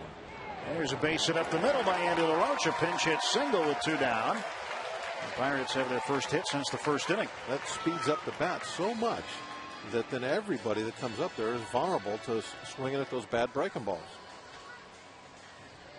Take a look at our Coors Light cold hard blast in the 7th inning last night. Andrew McCutcheon got a pitch he liked and drove it out deep to center field for his 10th home run of the season. touches them all. That's the Cold Hard Blast, brought to you by Coors Light, the world's most refreshing beer. McCutchen 0 for 2, strikeout, fly out to center. Nice to see Andy LaRoche, who's really limited in his duty these days, come up to get a pinch hit single.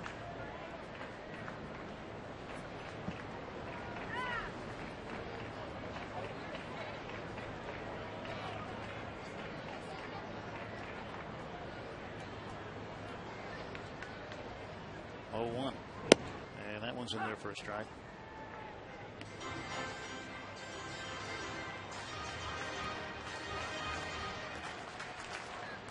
Well, Parrott is armed and dangerous. Right along some T-shirts. Those are the T-shirt cannons.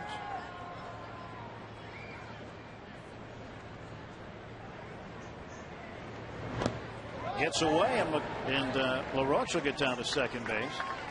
McCutchen watches Ronnie Paulino go grab it.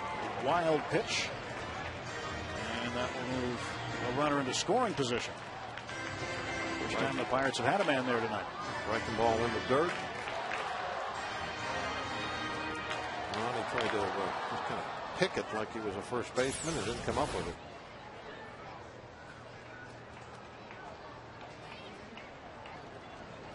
Ideally, you know it's going to be a breaking ball, and with 2 strikes, it's probably going to bounce. You want to get your knees down and block that with your chest protector, but chose to try and catch it with a glove. Pitch outside. Count 2-2.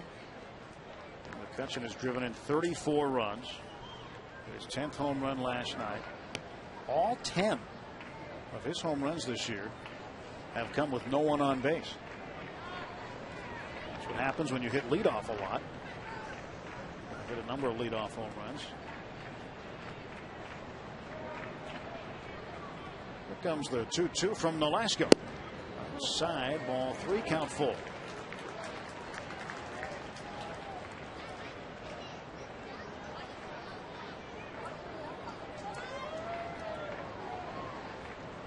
Nothing Marlins, bottom of the 6th. LaRoche, the runner at second base.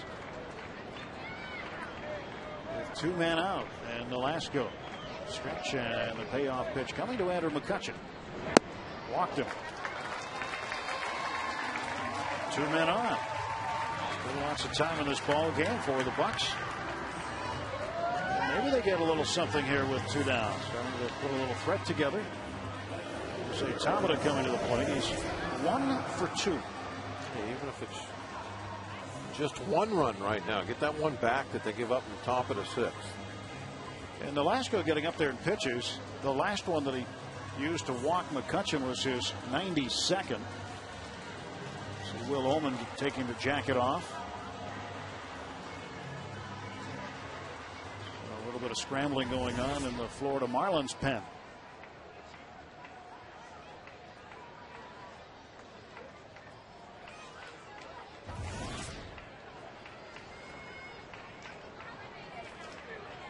Tabata looking for a clutch hit with 2 down.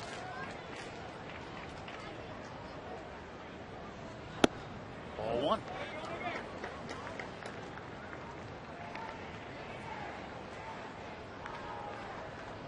Nolasco in 2008 was a middle reliever. And ended up going to the top of the rotation late 2008. Oh, that's right off of him. And Tabata's going to be aboard with his 2nd hit.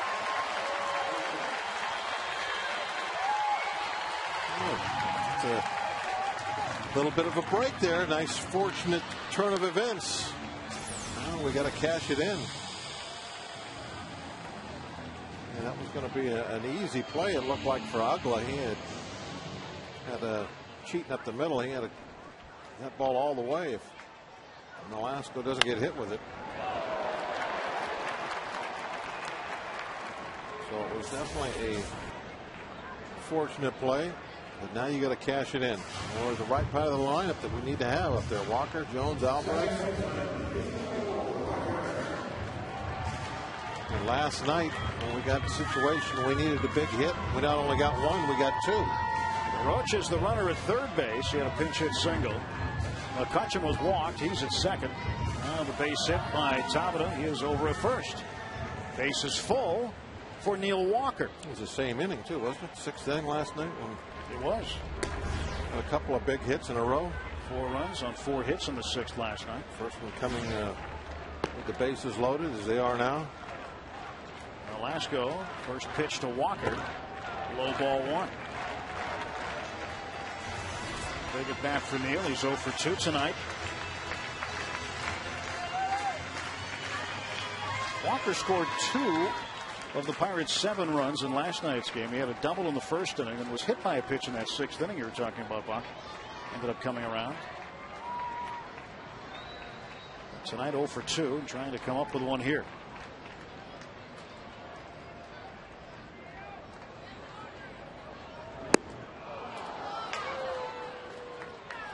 One and one.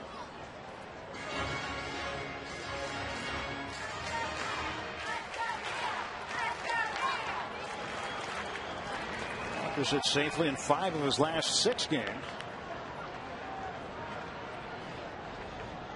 Reached base safely in 18 of his last 20. Hitting .346 at home this year. 2-1.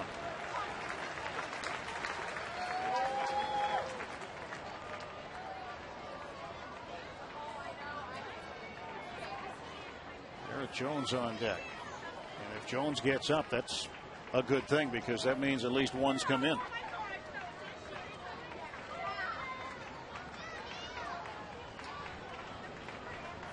Velasco's 2-1 delivery. A strike call. Count even. He had to have that one.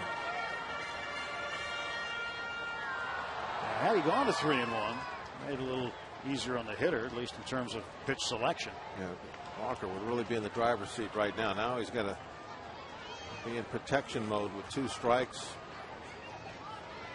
and just 2 balls. And he struck him out. And that's what happens. You get, you got to swing at a lot of off-speed stuff when you get in that situation.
Left-hander Will Ledesma becomes the 3rd Pirate pitcher used tonight. Takes the place of Sean Gallagher. Went a 1/3 of an inning, got a strikeout. Lefty Ledesma will face 2, 3, and 4 in the Florida order. Logan Morrison, Gabby Sanchez, and Dan Uggla. The Hampton 8-year-old All-Stars are the Trib Total Media Youth Baseball or Softball Team of the Month. This coach pitch group prides themselves on defense and have allowed 7 runs or less in every game. Your team could be next. Just write a short essay to baseball at fsnpittsburgh.net telling us why, and be featured during a Trib Total Media Pirates pregame show in September. Top of the 7th, 5-0 Marlins. First ball swinging is Morrison. Pedro Alvarez underneath it, foul ground, makes the catch. One away.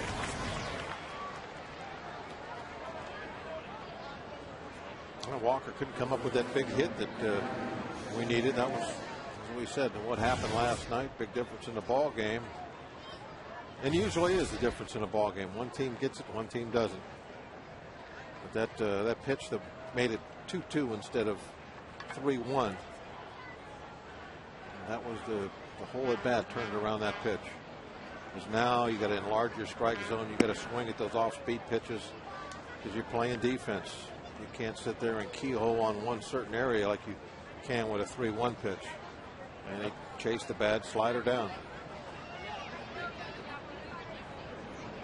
1-0 to Gabby Sanchez. Sanchez with 2 hits, 2 runs batted in. Swings and hits this one in the air to left. Tabata. It's out number 2. The first 2 made easy for Ledesma. Now he'll try his hand with Dan Uggla. Ugla's 1 out of 1. Sacrifice fly and RBI. He's also walked and single in the 4th.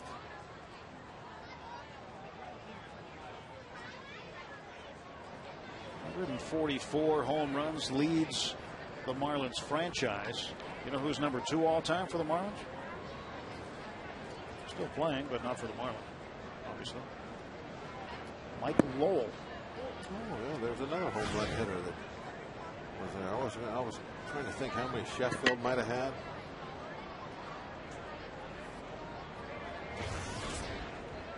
Look at his home run numbers. 27. 16 of them have come on the road.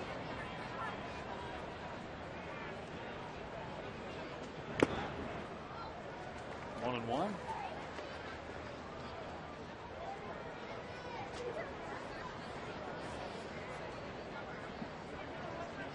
Uggla's 16 road home runs leads the majors in that category.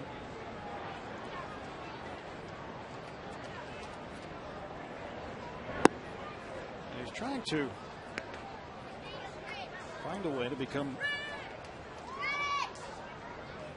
the home run leader in that category. And if he would do so, he'd be the 5th second baseman since 1900 to do it.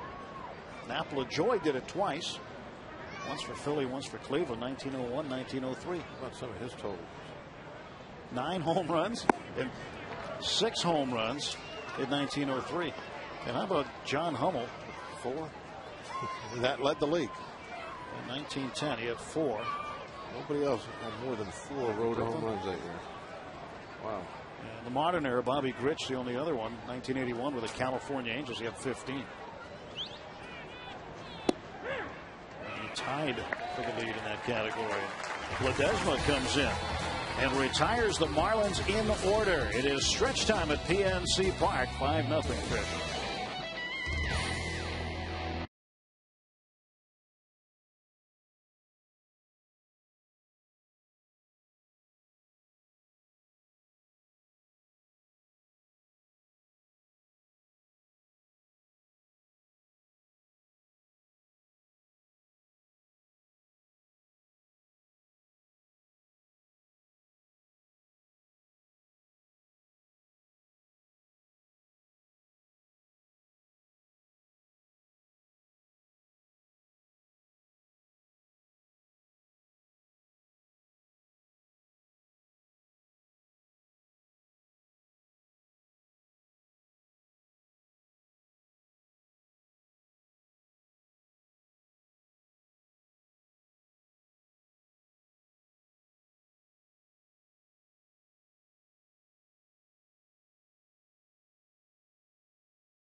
Bobby Thompson, man who hit the shot heard around the world October 3rd, 1951.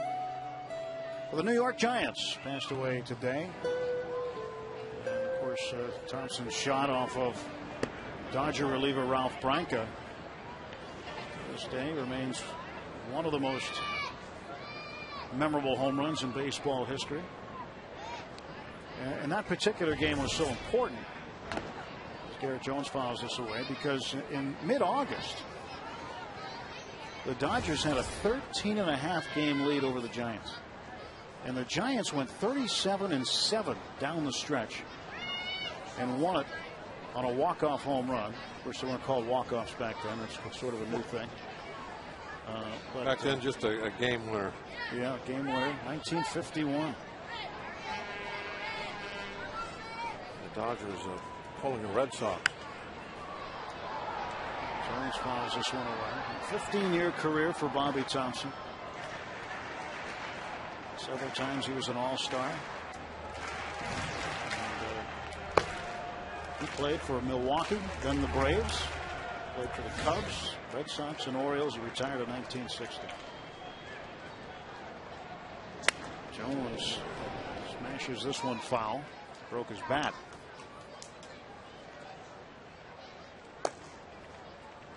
Daniel McCutcheon starting to warm up for the Pirates. 5-0 Florida lead, bottom of the 7th inning. Garrett Jones has struck out twice, trying to make some contact. Maybe that's the right bat right there.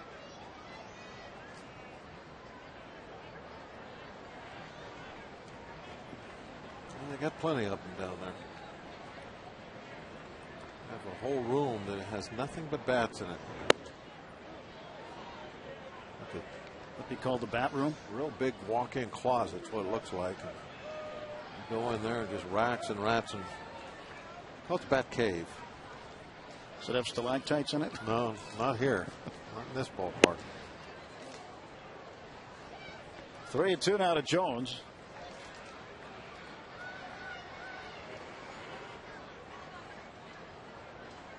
Garrett Jones.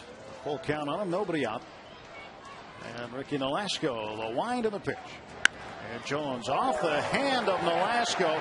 Jones hustling to first for the base hit.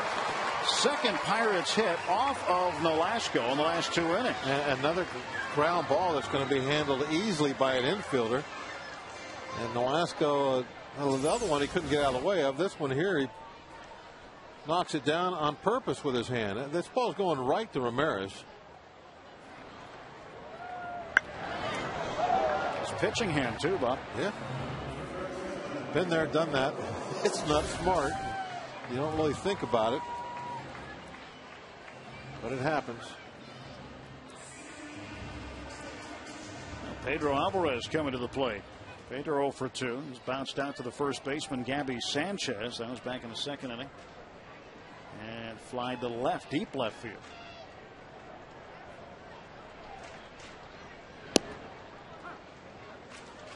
Nothing in 1 to Pedro.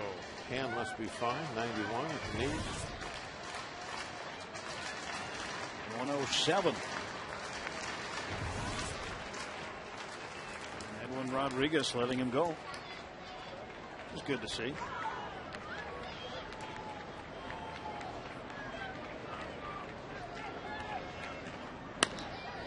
Base hit by Pedro. Line shot up the middle for Alvarez. He's now 1 for 3, and the Pirates have something going with nobody out and 2 on. Yeah, had the bases loaded last inning, and now the ground ball that should have been an out that he didn't get. But this ball here is just a rocket, so he's in trouble. So he's done. Oh man, just about who's the second base umpire? Ron Culpa. Man, that one. Good thing Ron was able to get out of the way.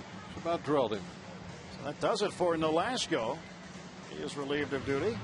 And the Columbia Gas 8-1-1 call to the pen has been made by the Florida Marlins.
back, and a great joy it brings the youngster to get a foul ball.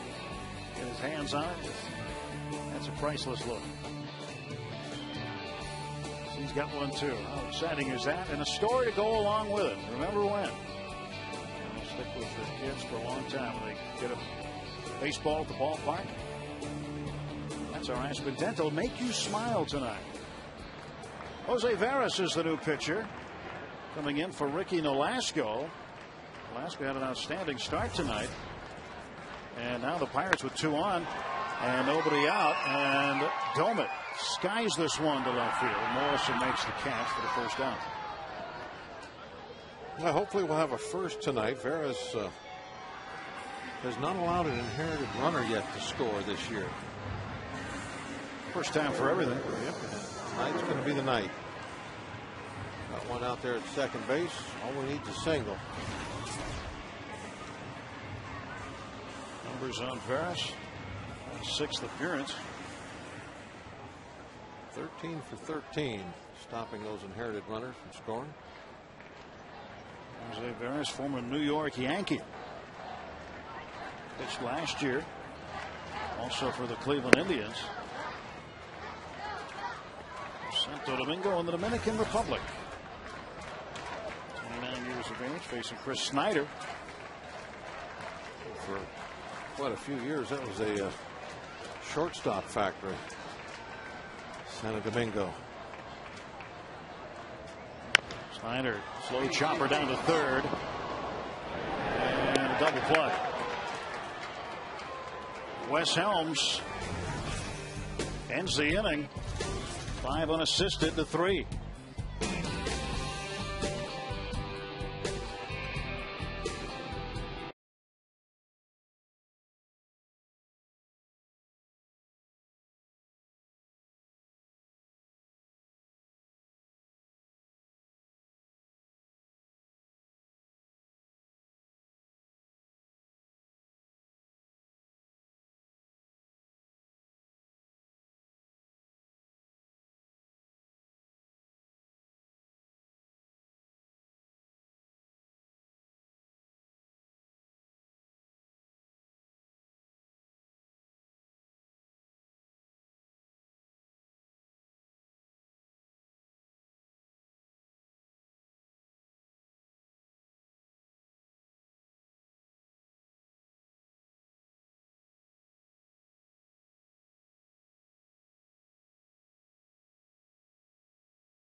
We are in the dog days of the baseball season after all. Here, getting to late August. Daniel McCutcheon on to pitch for the Bucks now to start the top of the 8th. Well, he'll try to hold the fort, but it's getting a little late now.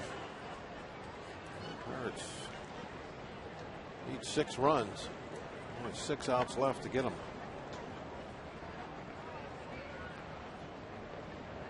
He thought something was cooking in the bottom half of the 7th. 2 base hits to start the inning, and then Domet, first ball swinging, flies out against Veras, and then Snyder hits into the double play. And all right, Gibson and Boucher, shout out. It's not from Uncle Greg, but it'll have to do. I guess that must be the family section right there for the pups. nephews. Yeah.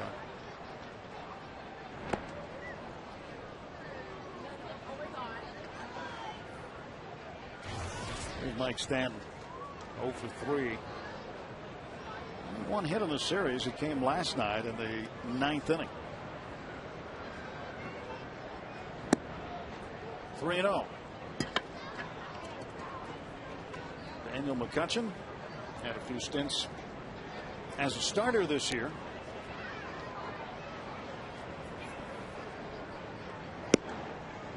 Started 7 games. Was up and down between AAA Indianapolis and now in the Pirates bullpen. 3-1 to the Marlins right fielder. That's ball 4. Leadoff walk issued to Stanton. One of the things that I thought, and I still think would be a plus for McCutchen coming out of the bullpen, is his history has always been as a strike thrower. Doesn't walk too many people. Although this year, when he's been up here, it's been a little bit of a problem for him, at times anyway. But that's one thing when you're coming out of the bullpen, especially as a middle guy. That manager, he wants you to come in throwing strikes. That's one thing that Crosco was real good at. He came in and went after the hitters pretty good, and that's kind of a similar type role that perhaps you could see McCutchen filling.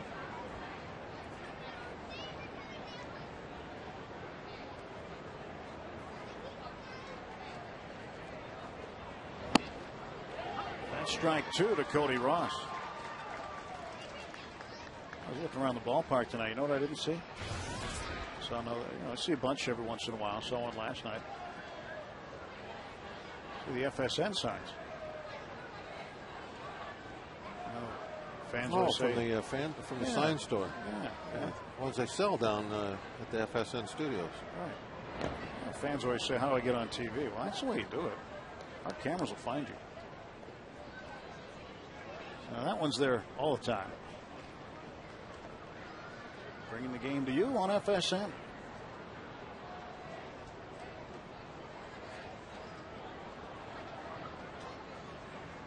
Kutch's crew had it last night, way up in the left.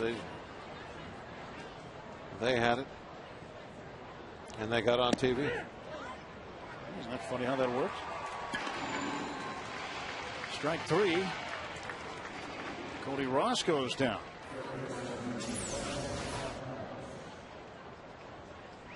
Showed some real fine control on this at bat. A couple of breaking balls, and then that one. Yeah, that's at the knees. You could see it pass right over the knee. Good location. Ross didn't like it, but that was close enough. Never liked being called out on strikes. No one does. You take that pitch, you're going to get called. I think that one right there might have even been a little bit lower. Wes Helms has scored 2 runs. Walked, grounded out, and had a base hit.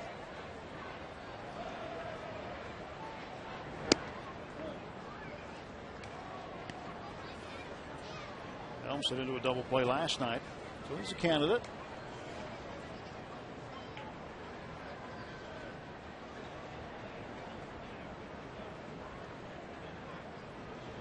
Is that West? Pitch Thursday night? We'll go Thursday against Paul Mulholland. Johnson tomorrow against Ross Ollendorf. To center and pretty deep, going back on it. McCutchen. And right at the front of the track, he makes the catch. And retreating to first is Mike Stanton. 2 down.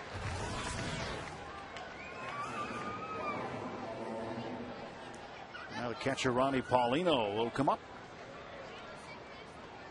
Paulino had a single in the 2nd inning. He struck out swinging in the 6th. Grounded out to short as well.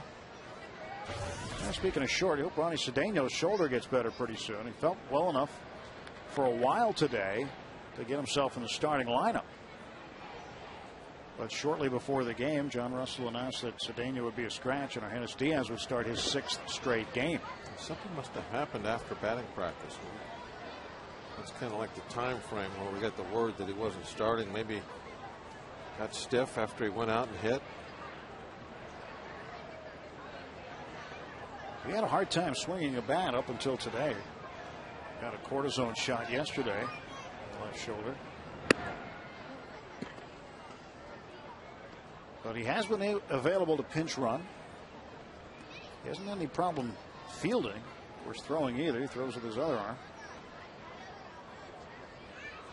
It's just been swinging.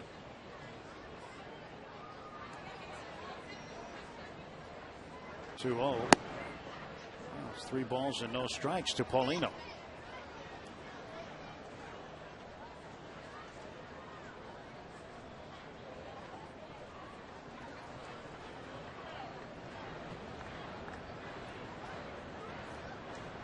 Three balls, no strikes, and the pitch on the corner.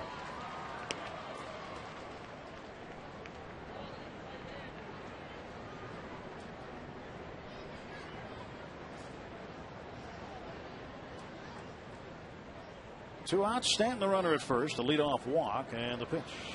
It's fouled away.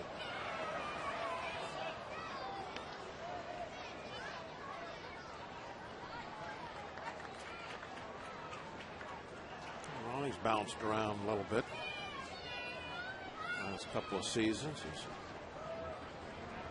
tried to find a home.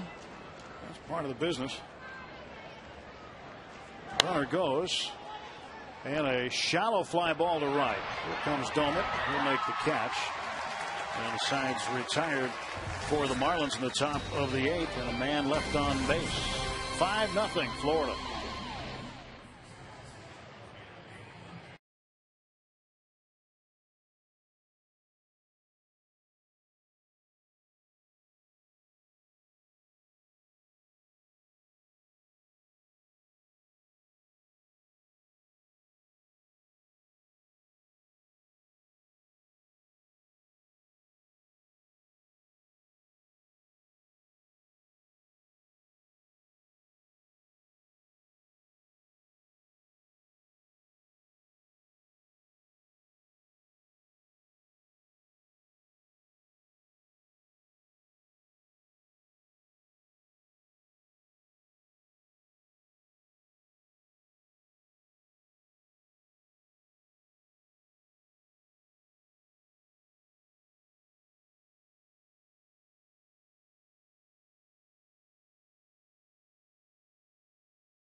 Out since the 29th of June.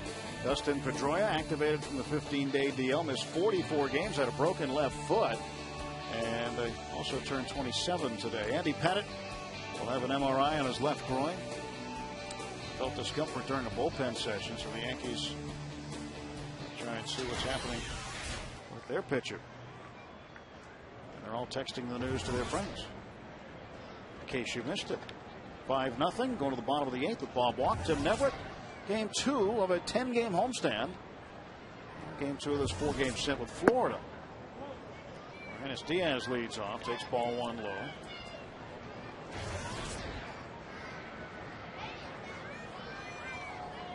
Eight games with the Marlins this year. Usually you play 3 and 4 if you're going to play a 7. And one of the series is a 4. For example, with the Mets. Mets are here for 3, and the Pirates are there in mid-September for 4. But 4 games here this week, and then Pirates will finish the season in Miami, starting on the 30th of September and going through the 3rd of October. Oh, right off of Vera. And he'll throw out Diaz. So we got 4 games in Miami? 4 in Miami. Think about that. 4 here, 4 in Miami, but we could only play the Phillies 2. Maybe we should have played Miami 3 and the Phillies 3. This schedule is baffling. I'm searching all night to find a button to push. I finally find it in the bottom of the 8th.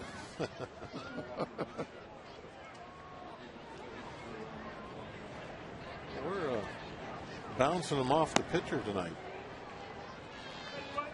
Well, heading in the right direction, but the pitcher's getting in the way. Delwin Young the pinch hit. 275 as a pinch hitter. Pretty good pinch hitting numbers. 275. Got one over the fence. 5 RBIs. 14 pinch hits and 51 at bats. Definitely his role. The 0-2. They'll take it. Breaking ball. 1 ball, 2 strikes.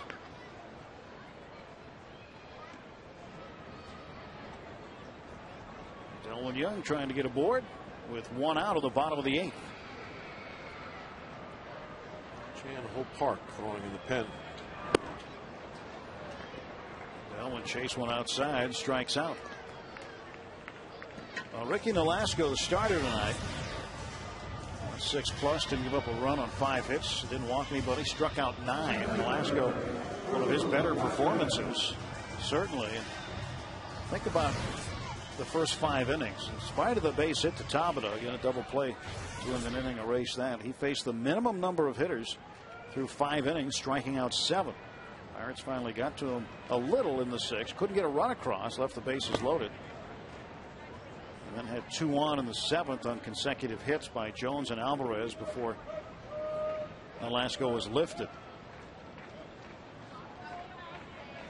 And former Yankee Jose Veras in there for his 2nd inning of work. 1-0 pitch to McCutchen. Strike called. Andrew walked in the 6th. It's the only time he reached base. Struck out and fly to center.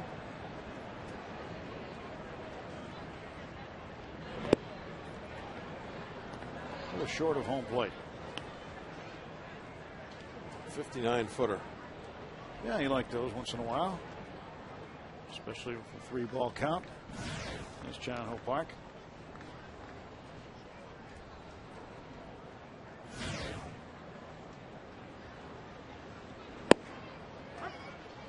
Two and 2. Well, lots of stuff going on this week, this weekend especially. Mets coming to town. Cardinals after that. Good chances to bring the family out and see the Bucks. Hard ground ball to Ramirez. And Ramirez throw off the bag, and the tag missed by Sanchez. And McCutchen is aboard. Gabby Sanchez didn't like the call. Well, he thinks he got him. Take a look at the replay and see if we can see what's what.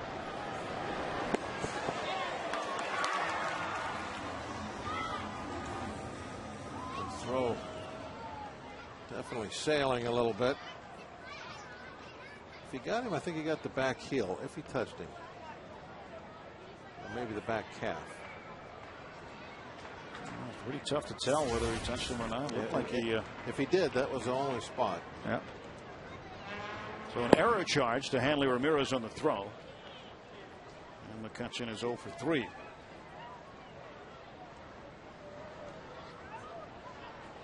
Pirates with a base runner in the 8th, trailing 5-0.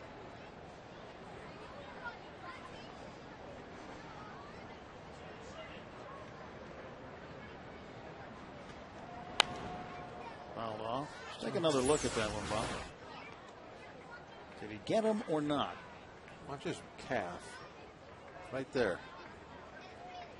He may have touched him in the calf.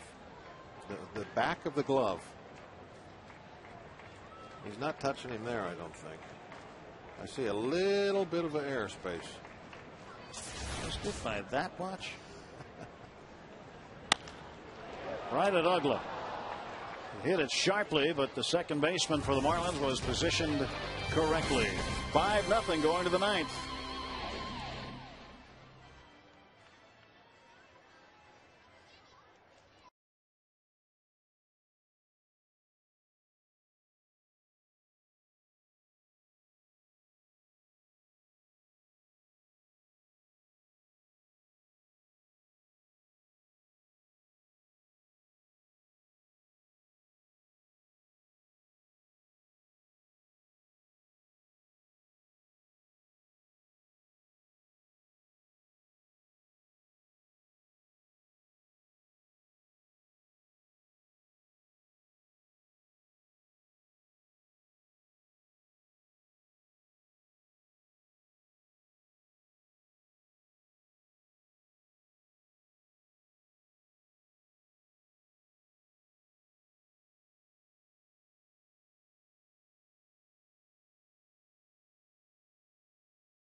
Solution. Catch Pirates instant replay. All the runs, hits, and action from this game in just 2 hours.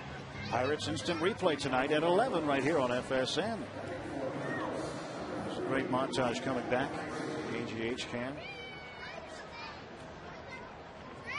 Gypsy's in a truck do a great job putting that together. They're the best. Here's Chad Tracy. Pinch hitting against Chan-Ho Park. Tracy hitting in the ninth spot for the pitcher Ferris.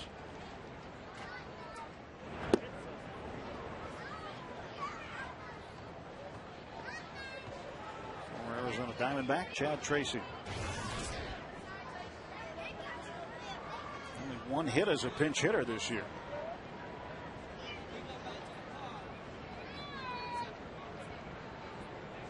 Chan-Ho Park delivers 1-1. Popped him up and out of play, 1-2.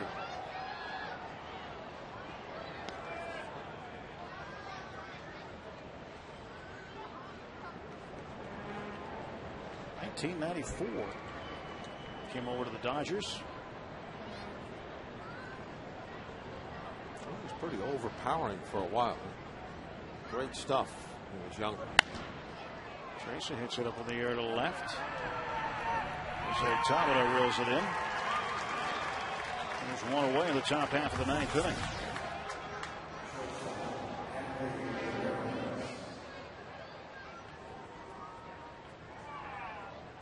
Hanley Ramirez will be the hitter. The Dodgers were really kind of pioneers bringing in pitchers from that part of the world.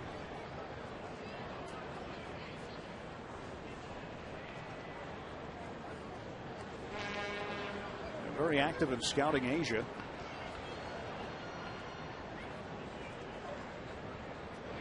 Park from South Korea.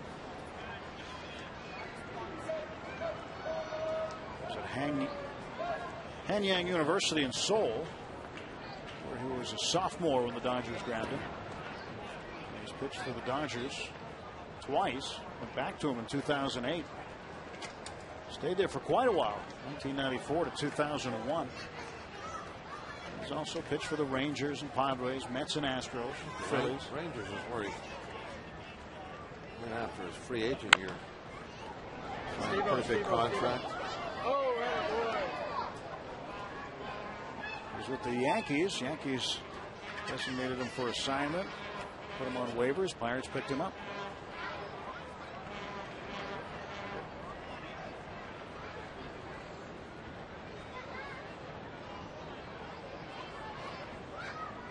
Represented South Korea in the World Baseball Classic. As a closer for South Korea in the WBC. 2006. 3-1 to Hanley Ramirez. One down, top of the ninth, 5-0 Marlins.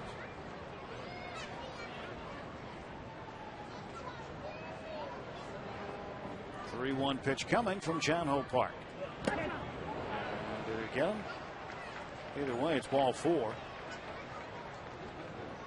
He was indeed struck by the pitch, so Ramirez goes down to first. And the Marlins have a man aboard with one out.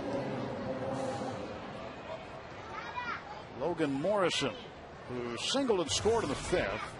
1 for 4 tonight. Left-handed hitter. Morrison, one of the pretty good young players. Called up from AAA New Orleans on the 27th of July.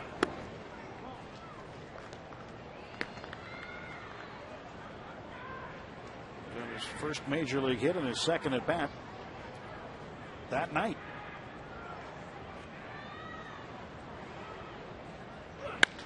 And he hammers one to the alley in right center field. This one is going to go to the wall. Ramirez is going to speed around third. He will come in. And Morrison has driven in a run with a one-out double. It is 6-0 Florida.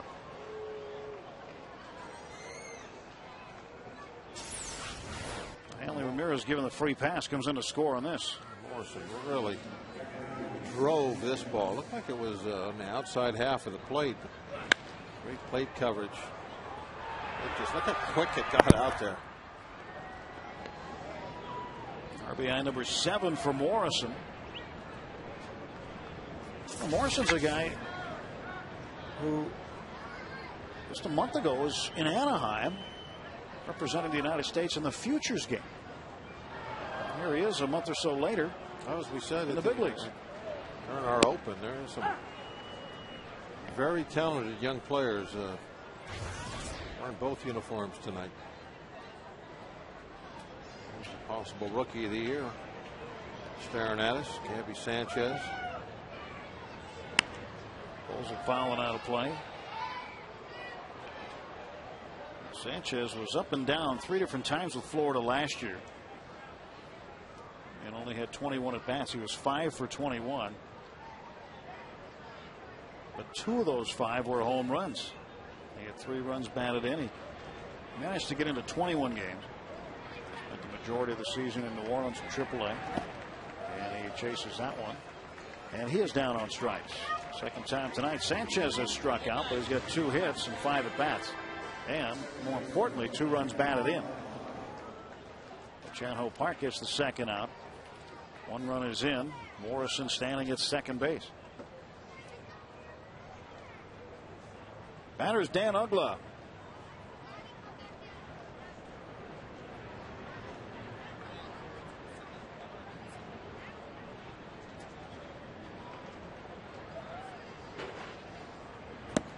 Swings and misses. We talk about the home runs for Uggla. He's got 11 homers in his last 22 games. And back on the 14th of May against the Mets, he homered twice, and it was his first multi-homer game since the 20th of June 2008 at Oakland. He doesn't get a lot of multi-home run games. Pick his spots, but he's been hitting a lot lately. Hasn't hit any in this series. 0-1 pitch. Outside, 1-1.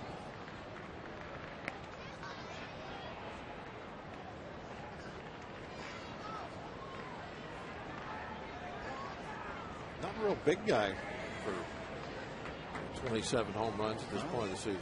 11 times he's had multi-home run games. Mike Lowell and Uggla share the Marlins franchise record in that department at this point in time.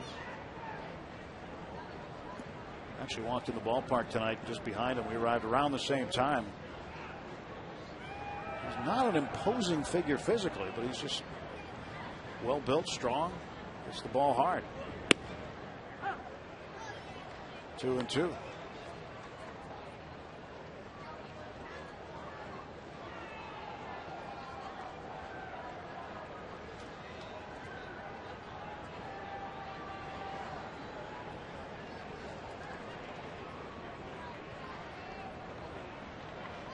Two balls, two strikes. Marlins outside 3-2. Marlins have a good power hitting double play combination. Getting runs batted in from second and short. Hanley Ramirez and Dan Uggla. Those guys have homered in the same game a major league record 22 times.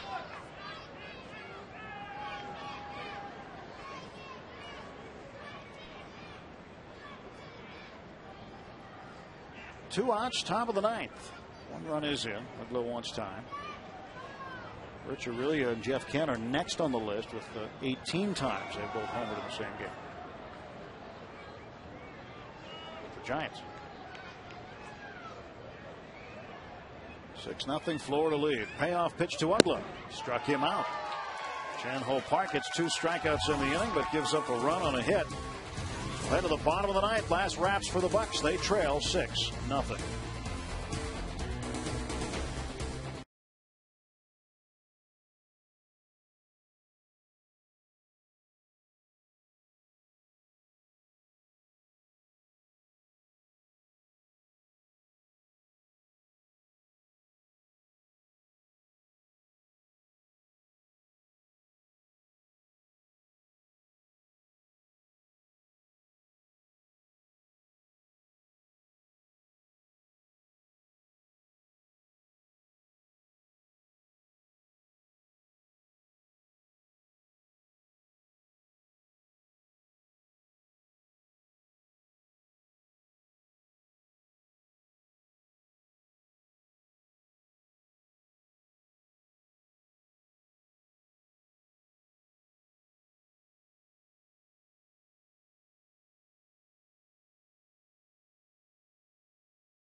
Lights and analysis.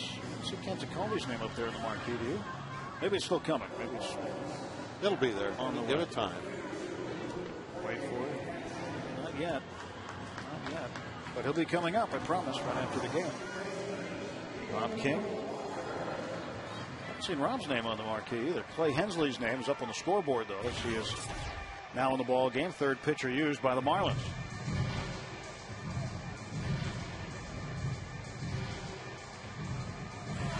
The right-hander, 5'11", 188 pounds, from Encinitas, California. He spent considerable time with the Padres, up and down in their minor league affiliates and the big league club. Facing Neil Walker to start the bottom of the ninth.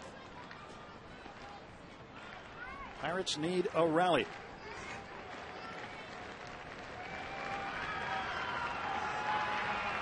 Walker has struck out twice tonight and grounded to second. Usually deals him inside. 2-0.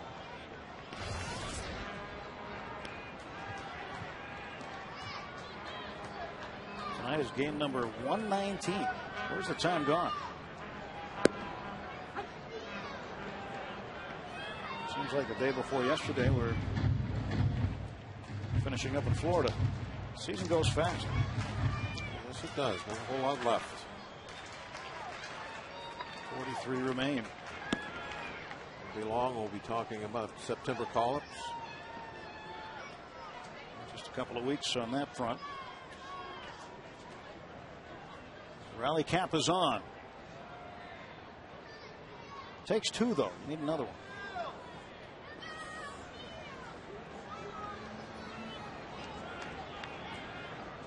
2-2. Walker hangs alive, fouling that pitch away. Yeah, there you go. Okay, he's figuring it out. Okay. You know, so if you just needed one run, then that one hat might have done it. But we got a big rally. So. Oh no! See, he won't fit the same. He doesn't realize to keep the bill up there, like his buddy. Obviously, it's not going to feel the way. Well, he was trying to pull the bill down like a normal. You can't do it. You got to put it up like the guy on the right. I think he gave up too quick. Yes, he did. He was not tenacious at all. Try it again. There you go. Now he sees it. He's going to figure it out. Walker fouls it off his foot. Well, you know, he should give the hat to his buddy. Let his buddy do it. He obviously knows how to fix a rally hat. Foul ball off Walker's leg. Schinberger there. They'll show up with the morning paper. There it is. It finally got smart. Okay, now I see.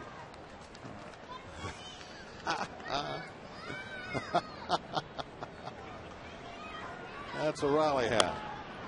Ground ball to second. And ugly from Walker. He'll take some 0 for 4 tonight. Aaron Jones will be the hitter with one down at the bottom of the ninth. Hensley gets Walker to roll out for the first out. Jones got a base hit in the 7th inning. Hensley doesn't want that ball. He didn't like it. No, I don't understand that in the modern game. Because you would die for a ball that's scratched up, or, something wrong with it, because you could make the ball move. But nowadays pitchers, and they want the pristine baseball. I don't get that. I mean, pitchers have actually been known to try and scratch them up in a cheating way. And now you have pitchers that will throw them out because the ball hit the ground. And sometimes you even had some help. Guys in the field, your catcher maybe would help you out, scratch it up. Yeah, catchers would do you a little favor every now and then.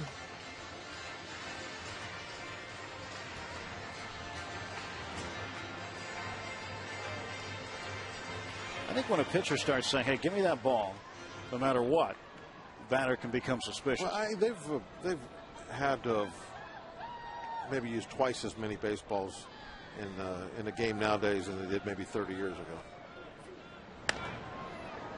Before an umpire would look at a ball, if it had a dirt mark or a grass stain, they just rub it out. Now, if Hensley went down there and said, "Give me that ball back," you would know there was something on it that he wants, but he doesn't care. He wants a brand new one.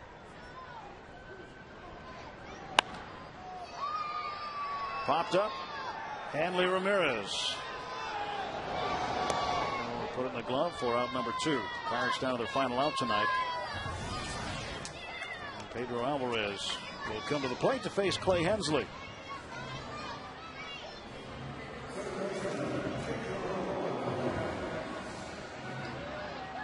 See at the ballpark tomorrow, if not tomorrow, then Thursday. Ross Ollendorf facing Josh Johnson tomorrow. Sean West and Paul Maholm on Thursday. And the Mets come in for the weekend. That is going to be a fair ball. It rolls down and is bouncing off the wall and into second with a double is Pedro Alvarez. Pedro 2 out of 4, and he's got his 8th double of the season. Yeah, we've seen Pedro do that occasionally. He'll hit a ground ball just inside that bag.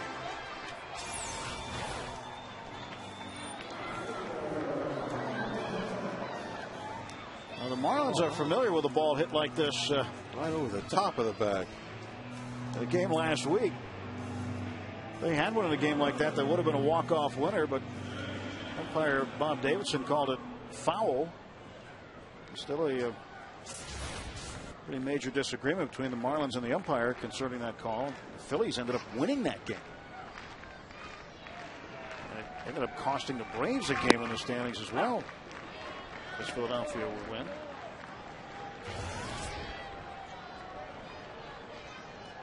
That one went over the bag and in fair territory. Pedro's went over the bag and then went foul. 0-1 pitch. Ryan Doman watches it in the dirt. This is what happened last week. Saw Sanchez. Watch this ball. That's a fair ball, isn't it? Yeah, that's a fair ball. Edwin Rodriguez just stopped short of kicking dirt. And if he had, I don't think anybody would have blamed him. And when the bounce just before the bag is fair and the bounce just after the bag is fair, then it pretty much has to go over the bag. There's no other way to say it. And Bob Davidson after the game said that he still thinks it's foul. I don't know if he's changed his mind since, but. And then Pedro's was a little bit different because his went over the bag and fair and then ended up in foul ground. Fair there, right over the bag. Now picture that last bounce being fair and having the ball called foul. That's why the Marlins were so upset. Count full now to Ryan Dolan. 2 down, bottom of the 9th.